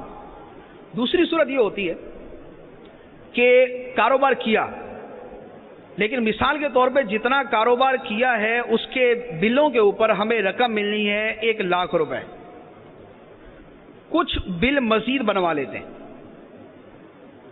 یا مزید بل بنوا لیتے ہیں اور یا کسی کے بل خرید لیتے ہیں. اب بل خرید کے کہ اب وہ بل کی جو پرچی ہے وہ خرید لی، اس سے مثال کے طور پہ 50,000 روپے کی خرید لی اور آگے حکومت کو شو کر کے 1 لاکھ روپیہ لے لیا. تو یہ جو بل خرید کر حکومت سے نفع لیا جاتا ہے یا جعلی بل بنوا کر حکومت سے نفع لیا جاتا ہے، یہ صورت حرام. اس میں ایک تو جھوٹ ہے، دوسرا اس میں دھوکہ ہے. تو دھوکے کی وجہ سے حرام اور یہ جو یوں جھوٹ بول کے نفع لیا جائے گا، جو دھوکہ دے کر نفع لیا جائے گا، اس کی ایک ایک پائی، ایک ایک پیسہ، اس کا ایک ایک روپیہ اس کا حرام ہے. نہ اس کا استعمال کرنا حلال، نہ اس کا جو ہے وہ آگے کسی کو جو ہے وہ بطور صدقہ کے صدقہ کرنا حلال. یہ رقم ضروری ہے کہ دوبارہ گورنمنٹ کے ادارے ہی کو واپس کی جائے. تو یہ ایکسپورٹ کے کاروبار میں جو یہ صورت کی جاتی ہے، جعلی بل بنوائے جاتے ہیں یا بل خرید لیے جاتے ہیں، یہ دونوں صورتیں ناجائز. جعلی بل بنوانا تو جھوٹ ہے، دھوکہ ہے، اور بل خریدنا یہ بھی ناجائز ہے. کہ میں نے عرض کیا تھا کہ یہ بل اور رسیدوں کی خرید و فروخت یہ شرعی اعتبار سے خرید و فروخت نہیں ہے. کہ بل جو ہے وہ شرعاً مال نہیں ہے، تو جو شے مال نہیں ہے اس کی خرید و فروخت کرنا یہ شرعی اعتبار سے بے باطل، تجارت باطل ہے، اور تجارت باطل حرام. تو یہ صورت جو ہے یہ ناجائز و حرام ہے، اس سے بھی بچنا ضروری. ایک اور صورت جو ہمارے یہاں بہت زیادہ پائی جاتی ہے، اس کا حرام ہونا بھی بالکل واضح ہے، لیکن آنکھیں بند اس صورت سے بھی. چیز بنتی ہے کراچی میں، مہر لگتی ہے جاپان کی. چیز بنتی ہے ہمارے کسی شہر میں، اور made in Japan, made in امریکہ، اور made in Korea, made in Thailand, تو یہ اس کے اوپر مہر لگائی جاتی. تو اب جو شے جس جگہ کی بنی ہوئی نہیں ہے اس پر وہاں کی مہر لگانا یہ سیدھا جھوٹ کا ٹھپا لگانا ہے. یہ جھوٹ کی مہر ہے. تو اب یہ کتنا جھوٹ بولا؟ اب 1000 کی تعداد میں اگر مثال کے طور پہ کوئی شے تیار کروائی اور 1000 ہی اس کے اوپر جو ہے نا وہ مہریں لگائیں، تو جھوٹ کتنے ہوئے؟ جھوٹ بھی 1000 ہو گئے. پھر جو ہے وہ دکاندار کے جس کو یہ پتہ ہے کہ یہ شے اس ملک کی، اس جگہ کی بنی ہوئی نہیں، اور وہ اس ملک کی بنی ہوئی کہہ کر بیچتا ہے، تو وہ بھی جھوٹ کا مرتکب، وہ بھی حرام کا مرتکب. تو اب ہمارے یہاں الیکٹرانکس کے اندر، اور ہمارے یہاں کپڑے میں، ہمارے یہاں موبائلوں کے اندر، پتہ نہیں کن کن چیزوں کے اندر یہ چشمے، اینک، اب اس کا شیشہ بنتا ہے ایک جگہ سے، اور اس کی مہر جو ہے وہ ساتھ والے محلے میں تیار ہوتی ہے کہ میڈ ان کوریا. تو کوریا کے زیادہ جو ہے وہ اچھے شمار کیے جاتے ہیں. تو اب وہ کوریا کی مہر جو ہے وہ بھی ساتھ والے محلے سے تیار ہو رہی ہے، اور وہ جو گلاس ہے وہ اس محلے میں تیار ہو رہا ہے. دونوں مل ملا کے جو ہے یہ میڈ ان کوریا تیار ہو جاتا ہے. تو یہ کسی شے کے اوپر مہر لگانا جہاں کی وہ شے نہیں ہے، یہ حرام. تو اس سے جو ہے اس سے بچنا بھی ضروری کہ یہ سیدھا سیدھا جھوٹ اور دھوکہ ہے، یہ حرام. تو اب ایک جائز، آپ نے ایک چیز بیچنی ہے اور اس کے اوپر جو لاگت آنی ہے وہ لاگت بھی آنی ہے، لیکن خام خواہ کا جھوٹ اس میں شامل کر کے اور خام خواہ کا دھوکہ اس کے اندر شامل کر کے اپنے کاروبار کو حرام کرنا، اپنے کاروبار کو ناجائز کرنا. اچھا بھلا حلال کماتے ہوئے، اب یہ ہوگا کہ پاکستان کا نام لکھیں گے تو تھوڑا سا کم ریٹ ملے گا، بیرون ملک کا نام لکھیں گے کچھ زیادہ رقم مل جائے گی. تو تھوڑے سے زائد نفع کے لیے جھوٹ اور حرام، اور وہ کتنی بڑی تعداد میں کہ دکاندار اگر جھوٹ بولا کہ بھائی مجھے 25 روپے کی پڑی ہے اور اس کو پڑی ہوئی ہے 20 روپے کی، اس نے ایک جھوٹ بولا، لیکن یہ جو فیکٹری والا مہر پہ مہر لگایا جا رہا ہے، ٹھپے پہ ٹھپے لگا رہا ہے، یہ تو لاکھوں کی تعداد میں جھوٹ بول رہا ہے. تو اب یہ مہر لگوانے والا، یہ اسٹیمپ بنانے والا، یہ اسٹیمپ اس شے پر لگانے والا، وہ مزدور کے جو یہ اسٹیمپ لگاتے ہیں، وہ دکاندار جو جھوٹی لگی ہوئی مہر کو جانتے بوجھتے جھوٹ بول کے آگے بیچتے ہیں، یہ پوری کی پوری چین جو ہے یہ حرام کی مرتکب ہو رہا ہے. تو اب جھوٹ اور دھوکہ اگر کاروبار میں اتنا گھسا ہوا ہو اور اتنا رائج ہو چکا ہو، تو اب وہاں پر جو ہے وہ آدمی کرے کیا؟ تو بہرحال یہ ہے کہ ہمیں اپنی آخرت کی فکر کرنی ہے. ہمیں نفع 100 کی جگہ 50 روپے کا ہوتا ہے، ہم نے 50 روپے کا نفع ہی کمانا ہے، مگر وہ حرام کے 50 روپے جو اوپر ہیں، جو 50 روپے جھوٹ بول کے ہم حاصل کر رہے ہیں، وہ ان 50 روپے کو ہم نے حاصل نہیں کرنا. جو 50 روپے ہمیں جنت میں لے جانے والے ہیں وہ ہمیں کافی ہیں، اور وہ اوپر کے 50 روپے کے جو جھوٹ بول کے لیے اور وہ ہمیں جہنم میں پہنچانے والے ہیں، وہ ہمیں اس کی حاجت نہیں ہے. تو نفع کم کما لے، لیکن یہ جو جھوٹ کی صورت ہے یہ ہرگز اختیار نہ کریں. اسی طرح ایک اور چیز اسی دھوکے کی صورت کے اندر، کہ ایک تو یہ ہوتا ہے کہ میڈ ان فلاں یہ مہر لگائی جاتی، دوسرا یہ ہوتا ہے کہ اس کمپنی کی وہ شے نہیں اور کمپنی کی مہر لگا دی. مشہور کمپنی ہوتی ہے یا بیرون ملک کی کمپنی ہے، اب پتہ ہے کہ اس کمپنی کی جو ہے وہ مارکیٹ کے اندر ویلیو، گاہک جو ہے وہ اسی کمپنی کی آ کے چیز جو ہے وہ خریدنے کی کوشش کرتا ہے. تو اب اس کمپنی کی مہر لگانا یہ کئی اعتبار سے حرام. ایک تو وہی جھوٹ والی صورت ہے کہ اس کمپنی کی چیز ہے نہیں لیکن اس کمپنی کا نام لیا. دوسرا خریدنے والے کو دھوکہ دیا. اور تیسرا یہ قانوناً جرم ہے. کسی رجسٹرڈ کمپنی کا نام استعمال کرنا قانوناً جرم, اور جو شے قانوناً جرم اور رشوت اور ذلت کا باعث بنے وہ صورت بھی ناجائز. تو یوں کسی کمپنی کا نام استعمال کرنا یہ بھی ناجائز. تو یہ بھی جو ہے وہ بہت زیادہ کیا جاتا ہے دینی کاموں کے اندر, دنیاوی کاموں کے اندر ٹھیک ٹھاک تعداد میں کیا جاتا ہے. ایک آدمی کی مارکیٹ کے اندر پروڈکٹ نکلی ہوئی ہے, اب مثال کے طور پہ کسی کا شیمپو نکلا ہوا ہے تو وہی شیمپو ڈھیروں ڈھیر جو ہے وہ اپنی فیکٹری کے اندر تیار کر کے نکلوا دیا. تو یہ جھوٹ, فراڈ, دھوکہ, قانونی جرم, یہ حرام. اسی کے اندر ایک اور چیز بھی ہے, وہ جب پیش آتی ہے تو یہ آدمی کو سمجھ آتی ہے کہ یہ کیا ہوا. ہوتا یہ کہ ایک کمپنی کا نام ہے, اب دوسرے جو ہے کمپنی کا نام تو استعمال نہیں کرتے. کیوں؟ اس لیے کہ قانون کا ڈر ہے, قانون کا ڈر ہے اس لیے نام نہیں استعمال کرتے. لیکن بعین ہی انہی الفاظ سے ملتا جلتا, اسی لوگوں سے ملتا جلتا ایک اپنا لوگو تیار کر کے اس کے اوپر لگا دیتے ہیں. بہت ساری چیزوں کے اندر, شیمپو ہیں, صابن ہیں, اور چیزوں کے اندر کہ کمپنی کا نام ملتا جلتا بنا کر جو ہے اس چیز کو بیچا جاتا ہے. کپڑوں کے اندر بھی اس طرح ہو سکتا ہے کہ کپڑوں کے اندر جو ہے وہ ایک نام ہے تو اس سے ملتے جلتے نام تو مشکل نہیں ہے نا. اگر گاف ہے تو اس کی جگہ کاف کر دیں. میم ہے تو میم کی جگہ ملتا جلتا جو ہے کوئی اور کچھ بنا دیں. نون کو جو ہے وہ میم کی شکل گھمایا جا سکتا ہے. کوئی کمپنی کا نام جیم کے ساتھ ہے تو جیم کو ہا کرنے میں کوئی مسئلہ نہیں. جیم جو ہے اس کو ہا کر دیا تو ایک نقطہ نیچے تھا اس کو اوپر کر دیا تو ملتا جلتا نام بن گیا. تو یہ نام بنانا جو ہے, اب یہ اس میں دو صورت ہیں. ایک تو یہ ہے کہ یوں نام لکھا, اب لازمی بات ہے کہ یہ جدا چیز ہے تو جدا چیز ہے, اس کا نام تو استعمال نہیں کیا. لیکن اگر اس کی وجہ سے کسی کو دھوکہ دے رہا ہے, اگر اس کی وجہ سے کسی کو دھوکہ دے رہا ہے, مثال کے طور پہ ایک آدمی دکان پہ آتا اور آگے کہتا ہے جی فلاں کمپنی کی یہ چیز دے دیں, اور اس کو وہ ملتی جلتی اٹھا کر دے دی, جس کو پہلی نظر کے اندر اس نے بھی یہی سمجھا کہ یہ وہی چیز ہے, اس نے ڈال لی, لے گیا.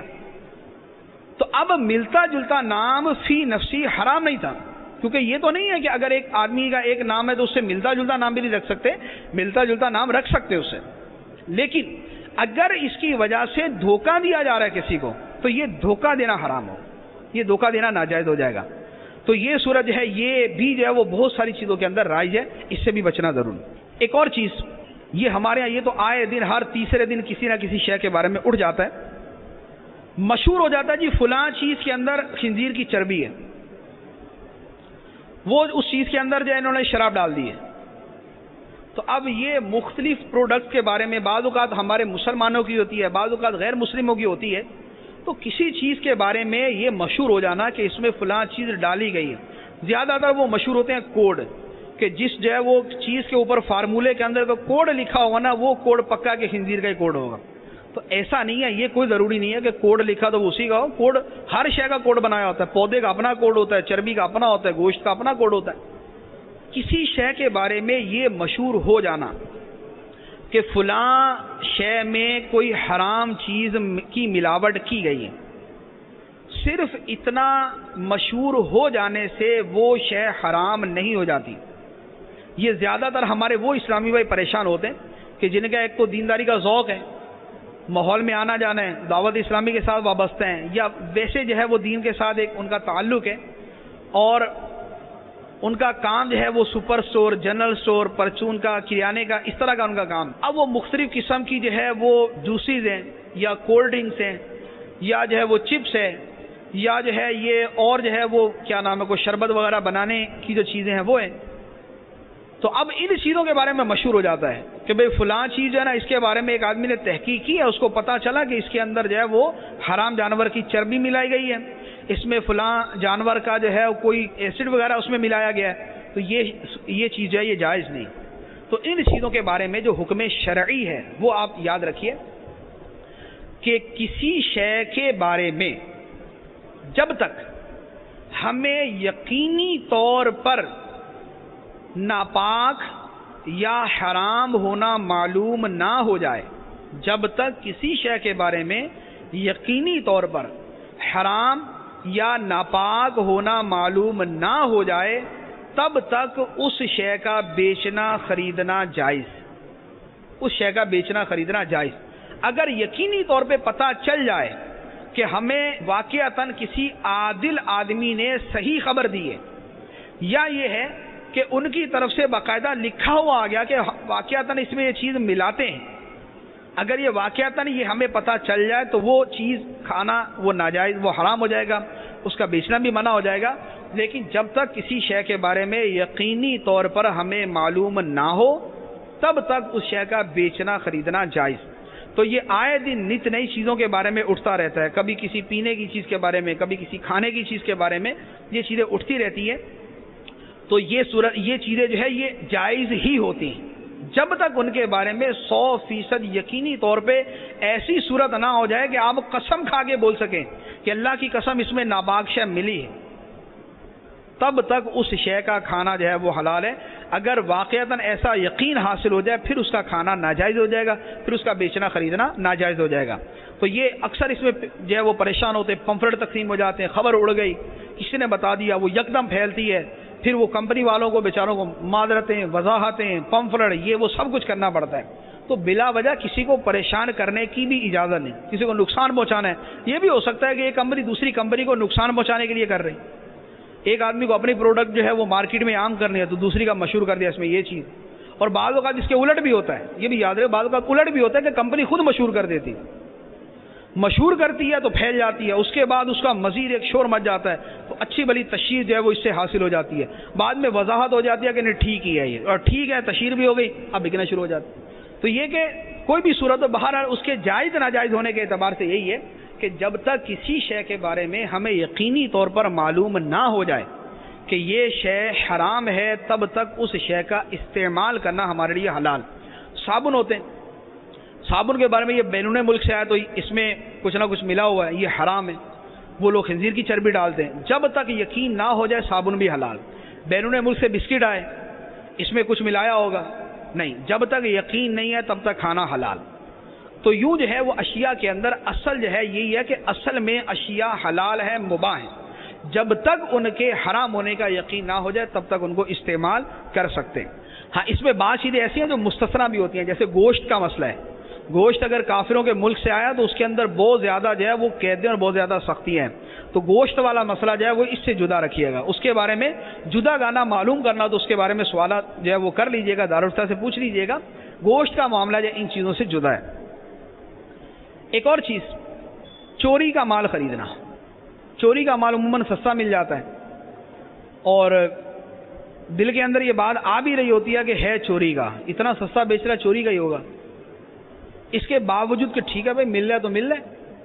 تو چوری کا مال خریدنا جس کے بارے میں یقین ہے کہ یہ چوری کا مال ہے، یا جس کے بارے میں ظن غالب ہے کہ یہ چوری کا مال ہے، اس کو خریدنا ناجائز. جس شے کے بارے میں یقین ہے چوری کا مال ہے، جیسے مثال کے طور پہ کسی جگہ کے بارے میں پتہ ہے کہ یہاں پر چوری کا مال بکتا ہے. ایک شے جو دوسری جگہ 1000 روپے کی ملتی ہے یہاں پر 300 روپے کی مل جاتی ہے، اور یہ بھی پتہ ہے کہ یہاں پر چوری کا مال ہوتا ہے. تو اب ذہن کے اندر ظن غالب بعض صورتوں میں پیدا ہو جاتا ہے کہ یہ چوری کا مال ہے، تو وہاں پر وہ شے خریدنا ناجائز. یا کوئی آدمی واقعتاً چوری کر کے لایا، جیسے کوئی چرسی ہے، افیونچی ہے، ہرنچی ہے، وہ چوری کا مال لے کے آیا کہ ایک شے پتہ ہے کہ اس کی ہو ہی نہیں سکتی، کسی کے گھر سے اٹھا کے لے آیا. اب وہ آ کے بیچ رہے ہیں اور وہ کہہ رہا ہے نہیں ٹھیک ہے جی آپ 100 روپیہ دے دیں، یعنی 2000 روپے کی چیز ہے اور وہ پہلے کہہ رہا ہے جی آپ جو مناسب بس لگا دیں میں لے لوں گا. وہ بولے ہیں کہ 100 روپیہ نہیں جی 100 روپیہ نہیں 1000 روپیہ. اب وہ 2000 کی چیز جو ہے وہ 1000 سے شروع ہو کے 100 روپے پہ پہنچ گئی.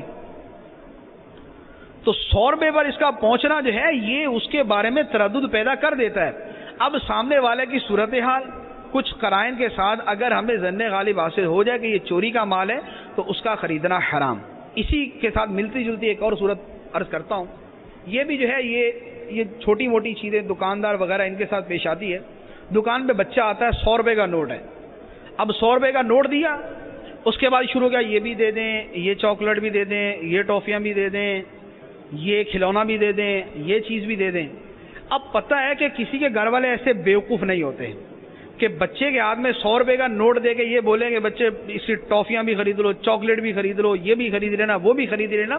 پتہ ہوتا ہے کہ گھر والے بیچتے ہیں کہ 5-10 روپے کی چیز خرید لو، اور یہ بچہ اپنی موج کے اندر لگا ہوا ہے. دکاندار بھی خوشی کے ساتھ جو ہے اس کو ساری چیزیں اس کی تھیلی بنا کے اس کے ہاتھ میں دیتا ہے، 100 روپیہ جیب میں رکھتا ہے. تو جس بچے کے بارے میں یہ گمان ہے کہ یہ گھر سے اتنی خریداری کے لیے نہیں آیا، اس کے گھر والوں نے پیسے اس لیے نہیں دیے کہ سب کی خریداری کر کے آئے، اس بچے کو سودا بیچنا بھی جائز نہیں. اس کو بھی سودا بیچنا جائز نہیں کہ اس کے بارے میں پتہ ہے کہ یہ جو ہے یہ بیچارہ جو ہے وہ اپنے بچپنے کے اندر لگا ہوا، اور گھر والوں کا تو کنڈا ہو جائے گا. اب گھر والے بعد میں آتے ہیں کہ یار آپ کو عقل نہیں تھی، آپ کو پتہ نہیں ہے بچے کو 100 روپے کون پاگل دیتا ہے اس طرح کے، جا کے ٹرافیاں خرید کے لے آؤ ساری. تو بعد میں اس پہ جھگڑے بھی ہوتے ہیں. تو اب وہ بات کے جھگڑے وہ اپنی جگہ، لیکن دکاندار کو خود جو ہے کامن سینس ہونا چاہیے کہ کوئی چیز جو ہے وہ بچے کو اتنے روپے اس لیے نہیں دی جاتے. 1000 روپے آ کے بول دے کہ ساری ٹرافیاں دے دو مجھے، تو اتنا تو سمجھ جائیں گے نا کہ 1000 روپے کی ٹرافیاں خریدنے کوئی نہیں بھیجے گا اس کو. اور 1000 روپے ابھی پتہ نہیں گھر والوں نے اس کو دیا یا نہیں. بچے کی عمر ہی اتنی نہیں ہے کہ اس کے ہاتھ میں 1000 روپے کا نوٹ دیا جائے، یہ تو ویسے لگتا اٹھا کے لایا. تو وہاں پر اس کو دے ہی نہ، بلکہ اگر خیر خواہی کریں تو اس کے گھر والوں کو جانتے ہوں تو رابطہ کر کے بتا دے کہ آپ کا بچہ 1000 روپے کا نوٹ لے کے گھوم رہا ہے اور چیزیں خریدنے کے لیے جب وہ کہہ رہا ہے. تو یوں خیر خواہی کریں گے تو یہ خیر خواہی کا بھی ثواب ملے گا، گھر والے دعائیں بھی دیں گے آپ کو. تو یوں کسی کے بارے میں یہ پتہ ہے. اسی طرح ایک اور چیز صدر الشریعہ علیہ الرحمہ نے ارشاد فرمائی کہ کوئی بالکل جاہل آدمی ہے اور بڑی اعلیٰ قسم کی علمی کتاب جو ہے مارکیٹ میں بیچنے آ جائے، تو فرمایا چوری کا مال. نہ اس کے باپ دادا کے اندر کوئی عالم گزرا کہ اس کی وجہ سے ہو، نہ اس کے تعلق داروں کے اندر کوئی ایسا ہے کہ چلے اس نے تحفہ دے دیا ہو اس کو. ایک جاہل مطلق آدمی ہے اور اعلیٰ درجے کی علمی کتاب جو ہے وہ بیچنے آ گیا، تو معلوم ہے کہ یہ کتاب اس کی نہیں، یہ چوری کی ہے. تو فرمایا کہ اس سے کتاب خریدنا جائز نہیں. تو یوں جہاں پر آپ کو اندیشہ ہے کہ یہاں پر گڑبڑ ہے، یہاں پر جو ہے یہ چوری کا مال ہے یا یہ غلط فہمی کی بنیاد پہ ہو رہا ہے، تو وہاں پر اس طریقے سے اس سے خریدنا یا بیچنا جو ہے یہ ناجائز. ایک اور صورت یہ بھی بکثرت پوچھی جاتی ہے، ہم سے بکثرت اس کا سوال ہوتا ہے کہ مارکیٹ میں جو ریٹ کسی شے کا چل رہا ہے اس سے کم یا زیادہ میں بیچنا کیسا. مارکیٹ کے اندر چیز ہے 100 روپے کی اور کوئی آدمی بیچ دے 125 روپے کی، یہ ریٹ بڑھا کر مارکیٹ ریٹ سے بڑھا کے بیچنا کیسا ہے. اس میں حکم یہ ہے کہ چیز کے اندر اصل حکم شرعی یہ ہے کہ کوئی آدمی اپنی 1 روپے کی چیز اگر 10 لاکھ روپے کی بھی بیچے تو جائز ہے. 1 روپے کی چیز 10 لاکھ روپے کی بھی بیچے تو جائز ہے. یعنی کوئی حد بندی نہیں ہے کہ کتنے حد تک بیچ سکتے. سامنے والا اگر رضامند ہے تو ٹھیک ہے. جب بیچنے والا خریدنے والا دونوں راضی ہیں کہ ایک آدمی اپنی شاید دوسرے کو بیچ سکے میں 1 لاکھ روپے کی بیچوں گا، دوسرا راضی خوشی لے رہا ہے، تو اگر دوسرا راضی ہے تو تیسرے کو اعتراض کی کوئی گنجائش نہیں. تو شرعی اعتبار سے میں حرج نہیں. لیکن اس میں 2 چیزوں کا خیال رکھنا ضروری. ایک تو یہ ہے کہ اس میں اگر جھوٹ بولا تو یہ ناجائز. مثال کے طور پہ اسے ایک چیز 100 روپے والی 125 روپے کی دی اور ساتھ یہ کہہ رہے ہیں مارکیٹ میں 125 ہو گیا، گھوم کے دیکھ لیں آپ پھر کے دیکھ لیں، سب معلوم کر لیں آپ. تو اب کہنے والے اتنے کانفیڈنس کے ساتھ کہتے ہیں، دکاندار جو ہے وہ اتنے کانفیڈنس کے ساتھ کہتا ہے کہ وہ خریدار بولتا ہے کہ نہیں یار اتنا یہ بالکل کہہ رہا ہے تو یہ صحیح بول رہا ہوگا، خرید لیتا اس سے. یہ جو جھوٹ بولا یہ حرام. اور یہ ہمارے یہاں یہ بھی اتنا رائج ہے کہ اب وہ آدمی کہ جس کو خریداری کا تجربہ ہے ہی نہیں، اس کو پتہ ہی نہیں ہے کہ تاجر جو حضرات جو ہے وہ ان میں کیا کیا گر اور کیا کیا ٹرکس ان کے اندر پائے جاتے ہیں اور کیسی ان کے اندر مہارت ہے، کہ آپ کو ساتھ والی دکان کا بول دیں گے کہ بھائی دیکھیں 125 روپے کی چیز ہے، آپ کو یقین نہیں آ رہا تو یہ ساتھ والی دکان ہے، پوچھ لیں اس سے.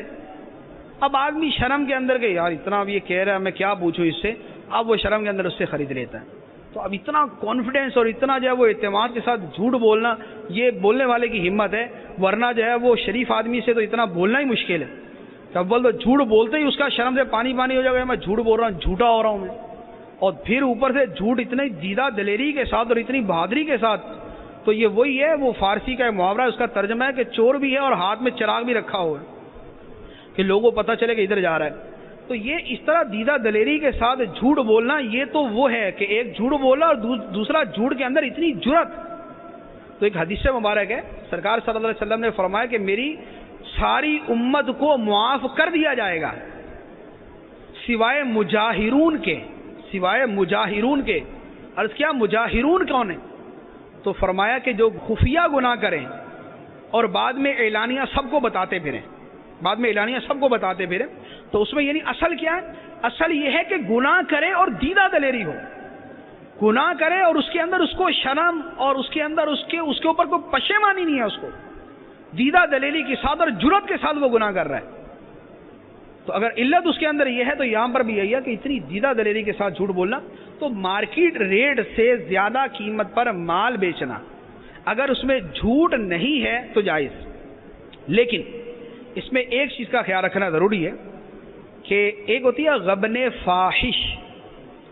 غبن فاحش کسے کہتے ہیں؟ کہ 100 روپے کی چیز جو مارکیٹ میں 100 روپے کی مل رہی ہے اس کو اتنا مہنگا کر کے بیچنا کہ جتنا سننے والا بولے اتنا مہنگا، کمال ہے یار، لوٹ لیا تمہیں۔ تو سننے والا یہ کہے اگر اتنا مہنگا کر کے بیچا تو خریدنے والا اس شے کو واپس کرنے کا حق رکھتا ہے، یہ حکم شرعی، خریدنے والا اس شے کو واپس کرنے کا حق رکھتا ہے۔ تو اب مثال کے طور پہ 100 کی چیز 150 روپے کی بیچ دی، اب ایک تو یہ ہے کہ اس کو پہلے کہہ دیا کہ بھائی یہ چیز جو ہے یہ مارکیٹ میں سستی ملتی ہے لیکن میں آپ کو 150 کی دے رہا ہوں۔ اگر دھوکہ نہیں ہے، غبن نہیں ہے، اس کے اندر دھوکہ نہیں ہے تو پھر تو ٹھیک۔ یا یہ ہے کہ 100 روپے کی چیز ہے لیکن اتنی بڑھا کے بیچی ہے کہ اتنا بیچنے پر لوگ کہتے ہیں یار اتنے کی ہونی تو نہیں چاہیے تھی، لیکن یہ نہیں کہتے کہ یار تمہیں تو لوٹ لیا بالکل، اتنا نہیں۔ اس کو کہتے ہیں غبن یسیر، کہ یعنی زیادتی ہے لیکن تھوڑی ہے، اتنی تھوڑی سی زیادتی ہے تو اب خریدار کو اس کو واپس کرنے کا حق نہیں ہوتا، لیکن اتنی مہنگی کر کے بیچی کہ خریدنے والا جو ہے اس کو اگر کسی کو بتائے تو وہ تو بالکل کانوں کو ہاتھ لگا دے کہ یار اتنا مہنگا بیچتی ہے، یا کوئی لحاظ ہی نہیں ہے، کوئی بھی ایسا بالکل کھلم کھلا چور بازاری کھلی۔ اگر اتنا مہنگا کر کے بیچا تو اب خریدنے والے کو حق حاصل ہے کہ وہ شے دکاندار کو آ کے واپس کر دے۔ یہ غبن فاحش کہلاتا ہے کہ یہ کھلا کھلا جو ہے نا یہ غبن ہے اس کے ساتھ، تو اتنا غبن کیا تو اس کو واپس کرنے کا اختیار ہے۔ تو یہ تو آپ کپڑا مارکیٹ میں چلے جائیں تو وہاں جا کے پتہ چلتا ہے کہ یہ کیا حساب کتاب ہے، کیا جو ہے نا وہاں پر بھاؤ بک رہا ہے۔ اور اسی طرح اور بھی چیزوں کے اندر ہے کہ ایک شے کا جو ہے جو آدمی مارکیٹ کا عادی نہیں ہے، جو خریدنے کا عادی نہیں ہے، اب وہ بھول کے چلا ہی جائے، اب غلطی سے چلا گیا، گھر آگے جب وہ بیچارہ کسی کو اپنا بل دکھائے گا نا تو سارے اس پہ ہنسیں گے کہ واہ بھائی واہ تمہاری تو موج ہوگی، تمہیں صحیح کی تمہاری طبیعت صاف کیا انہوں نے۔ تو ایسا دھوکہ، ایسی غلطی اگر کی ہے تو اس کی وجہ سے اس کو مال واپس کرنے کا حق ہے۔ لیکن ہوتا کیا ہے کہ واپس کرنے کی کوئی صورت ہی نہیں، پکا بعد میں نہیں بھائی خریدا ہوا مال واپس نہیں ہوگا، تو خریدا ہوا مال واپس نہیں ہوگا نہیں، جہاں شریعت نے واپس کرنے کا حکم دیا وہاں پر واپس کرنا پڑے گا۔ کہاں واپس کا حکم؟ ایک وہی جو عیب والی صورت میں نے عرض کی تھی کہ عیب نکلا واپس کرے گا تو کرنا ضروری ہے۔ بن دیکھے خریدا، بعد میں دیکھنے کے بعد پتا چلا میرے معیار کی ہے ہی نہیں، میری ضرورت کی نہیں ہے، واپس کرے گا، واپس کرنا پڑے گا۔ اگر شرط رکھی تھی کہ میں واپس کروں گا تو 3 دن کے اندر اس کا بھی اختیار ہے۔ اور چوتھی یہ صورت غبن فاحش والی، تو شریعت نے جہاں واپسی کا اختیار دیا ہے وہاں پر اگر کوئی کہتا ہے کہ نہیں جی واپس نہیں ہوگا تو اس کے اس کہنے کا اعتبار نہیں۔ ایک اور چیز یہ بھی دکانوں پر، فیکٹریوں میں اور مختلف محکموں میں، مختلف آفیسز کے اندر، کمپنیز کے اندر یہ چیز رائج ہے، پرچیزنگ آفیسر جو کمپنی کی طرف سے خریدنے کے لیے وکیل ہوتا ہے، ہم یعنی اصل تو خریدنے کا وکیل ہے، پرچیزنگ آفیسر ہے یا پرچیزر ہے وہ کمپنی کا، کہ اس نے کمپنی کی طرف سے چیزیں خریدنی، دکان پہ گیا، اب چیز خریدی اس نے 100 روپے کی، ساتھ ہی کہہ دیا بل نا 110 روپے کا بنا دو۔ یہ 110 روپے کا بل کیوں بنوا رہا ہے؟ لازمی بات ہے کہ 10 روپے کی ڈنڈی مارنی ہے، اس نے خیانت کرنی ہے۔ یہ جھوٹا بل بنوانا، خیانت والا، دھوکے والا بل بنوانا یہ حرام، اور وہ جو اوپر کے 10 روپے ہیں وہ بھی سیدھے سیدھے خالص حرام۔ اپنے سیٹ کو، اپنے مالک کو، اپنی کمپنی کو واپس کرنا فرض۔ تو یہ کھاتا تو ایسا ہے کہ حد ہی کوئی نہیں ہے۔ فیکٹری والے پرچیزنگ آفیسر رکھتے ہیں کہ بھائی آپ مشینری کے آلات، پرزے یہ وہ خرید کے لاؤ، تو پورا بل جو ہے وہ ہر چیز کے اندر کچھ اضافہ کر کے بل بنوا کے لے آتا ہے۔ یہ اوپر کی جتنی رقم ہے، خواہ وہ کرتے کرتے کروڑ روپے تک پہنچ چکی ہے یا وہ 10 روپے تک ہے، وہ ٹوٹل خالصتاً حرام ہے. اس کا ایک ایک روپیہ ناپاک اور خبیث، اس کو اپنے استعمال میں کرنا حرام، اپنے بیوی بچوں پہ خرچ کرنا حرام، بیوی بچوں کو وہ روزی کھلانا حرام روزی کھلانا. اسی طرح ایک اور چیز کہ دکان کا مالک جو ہے سیٹھ دکان پہ موجود نہیں ہے، یا وہ دفتر میں بیٹھا ہوا یا دوسری جگہ ہے، اور دکان پہ کھڑا اس کا ملازم، اور ملازم سے ہمارا ہے تعلق. اب اس کو جا کے چیز ہے 100 روپے کی چیز ہے تو اسے 90 کی دے دو، اس سے 90 روپے کی لے لینا، اسے 80 روپے کی چیز لے لینا. اب یہ ملازم کا 100 روپے والی چیز کو 80 روپے کی دینا یہ حلال نہیں. وجہ یہ ہے کہ یہ جو ملازم ہے یہ اپنے سیٹھ کا وکیل ہے، اپنے دکان کے مالک کا وکیل ہے، اور وکیل کا حکم یہ ہے کہ اس کے موکل نے، جس نے اس کو وکیل بنایا، جس کا وہ نوکر ہے ملازم ہے، اس نے اس کو جتنی قیمت میں دینے کا کہا ہے وہ اتنی قیمت میں دے گا. تو اب سیٹھ نے ہر شے کی قیمت رکھی ہوتی ہے، اس کے اوپر دکان کی طرف سے باقاعدہ چٹ لگا دی جاتی ہے، یا دکان کی طرف سے وہ اس کے اوپر جو ہے وہ ریٹ نہیں بھی لکھے تو کمپنی کی طرف سے لکھے ہوئے، اور دکان اور مالک نے یہی کہا ہوا کہ جو ریٹ لکھے ہوئے اسی پر بیچنا. یا اس نے یہ کہا ہوا ہے کہ 100 روپے والی چیز ہے تو اگر کوئی بارگیننگ کرے تو اس کو 95 تک کر دینا، لیکن 95 سے نیچے نہیں آنا. تو جس حد پر سیٹھ نے اپنے ملازم کو رکھا ہے اس حد سے کم پر بیچنا یہ اس کے لیے ناجائز و حرام، یہ خریدنے والے کے لیے ناجائز و حرام. اور وہ جو میں نے پہلی صورت عرض کی تھی کہ بل جو ہے وہ زیادہ بنوا لیا، یہ گھر کے ملازم بھی کرتے ہیں. گھر کے اندر جو ملازم رکھے ہوئے سبزیاں لانے کے لیے، فروٹ لانے کے لیے اور سامان خریدنے کے لیے، یہ بھی بل زیادہ بنوا کے لے آتے ہیں. فیکٹری والے ہیں، فیکٹری کے لیے سامان خریدنا، وہ بھی بل زیادہ بنوا کے لے آتے ہیں. کسی کمپنی کا ملازم ہے، کمپنی کے لیے اسٹیشنری کی ضرورت ہے اور چیزوں کی ضرورت ہے، وہ بھی بل زیادہ بنوا کے لے آتے ہیں.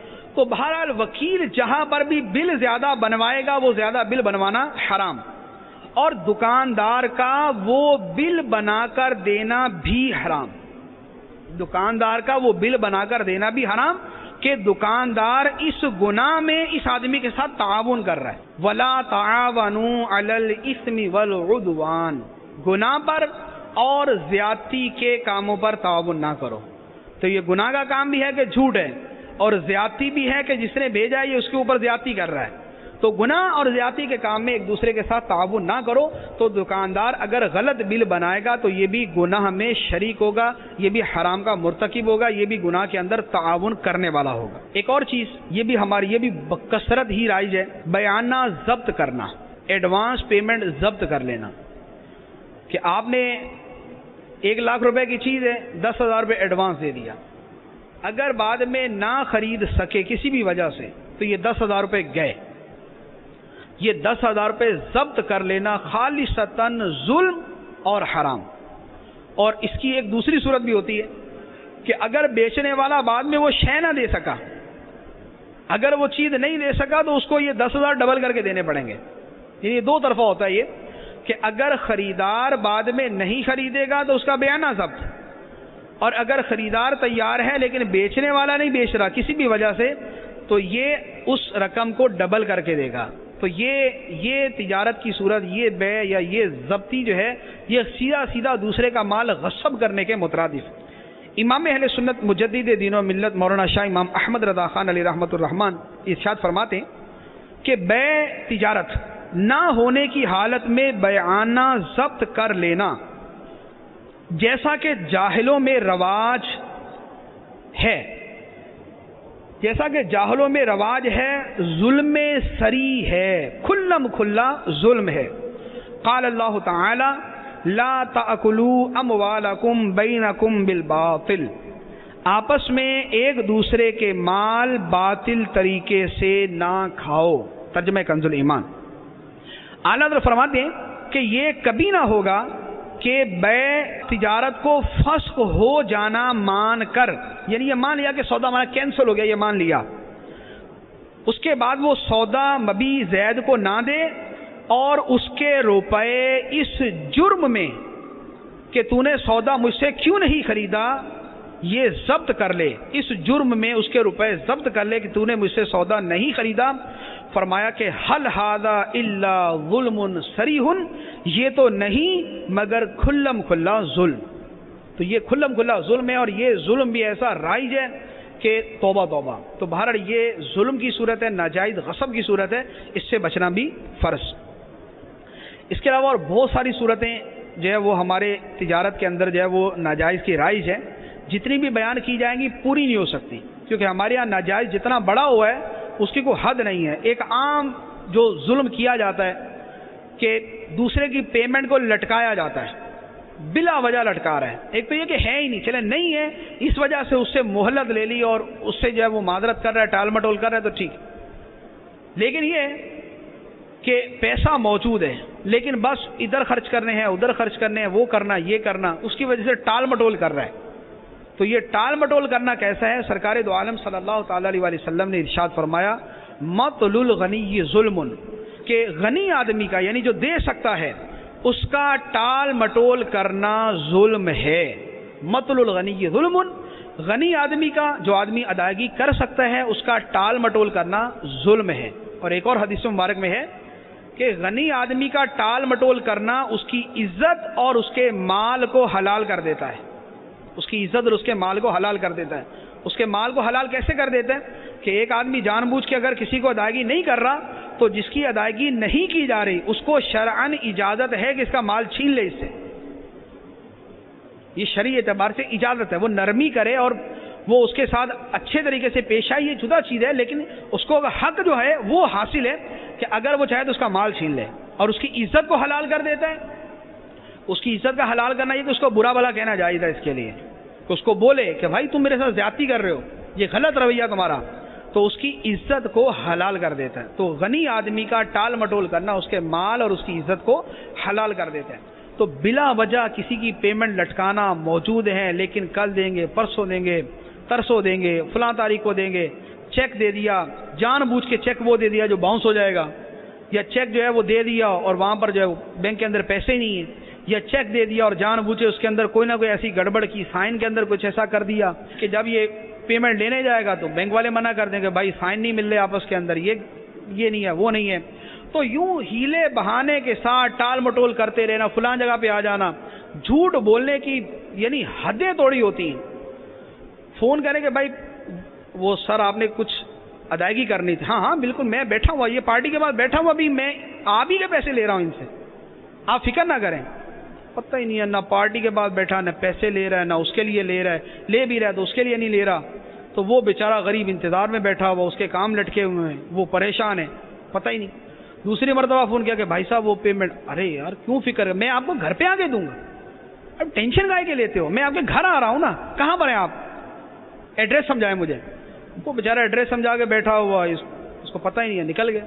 اتنا ظلم، اتنی زیادتی کرتے ہیں، لٹکا لٹکا کے جو جتنا پریشان کر سکتے ہیں اس کو کرتے ہیں.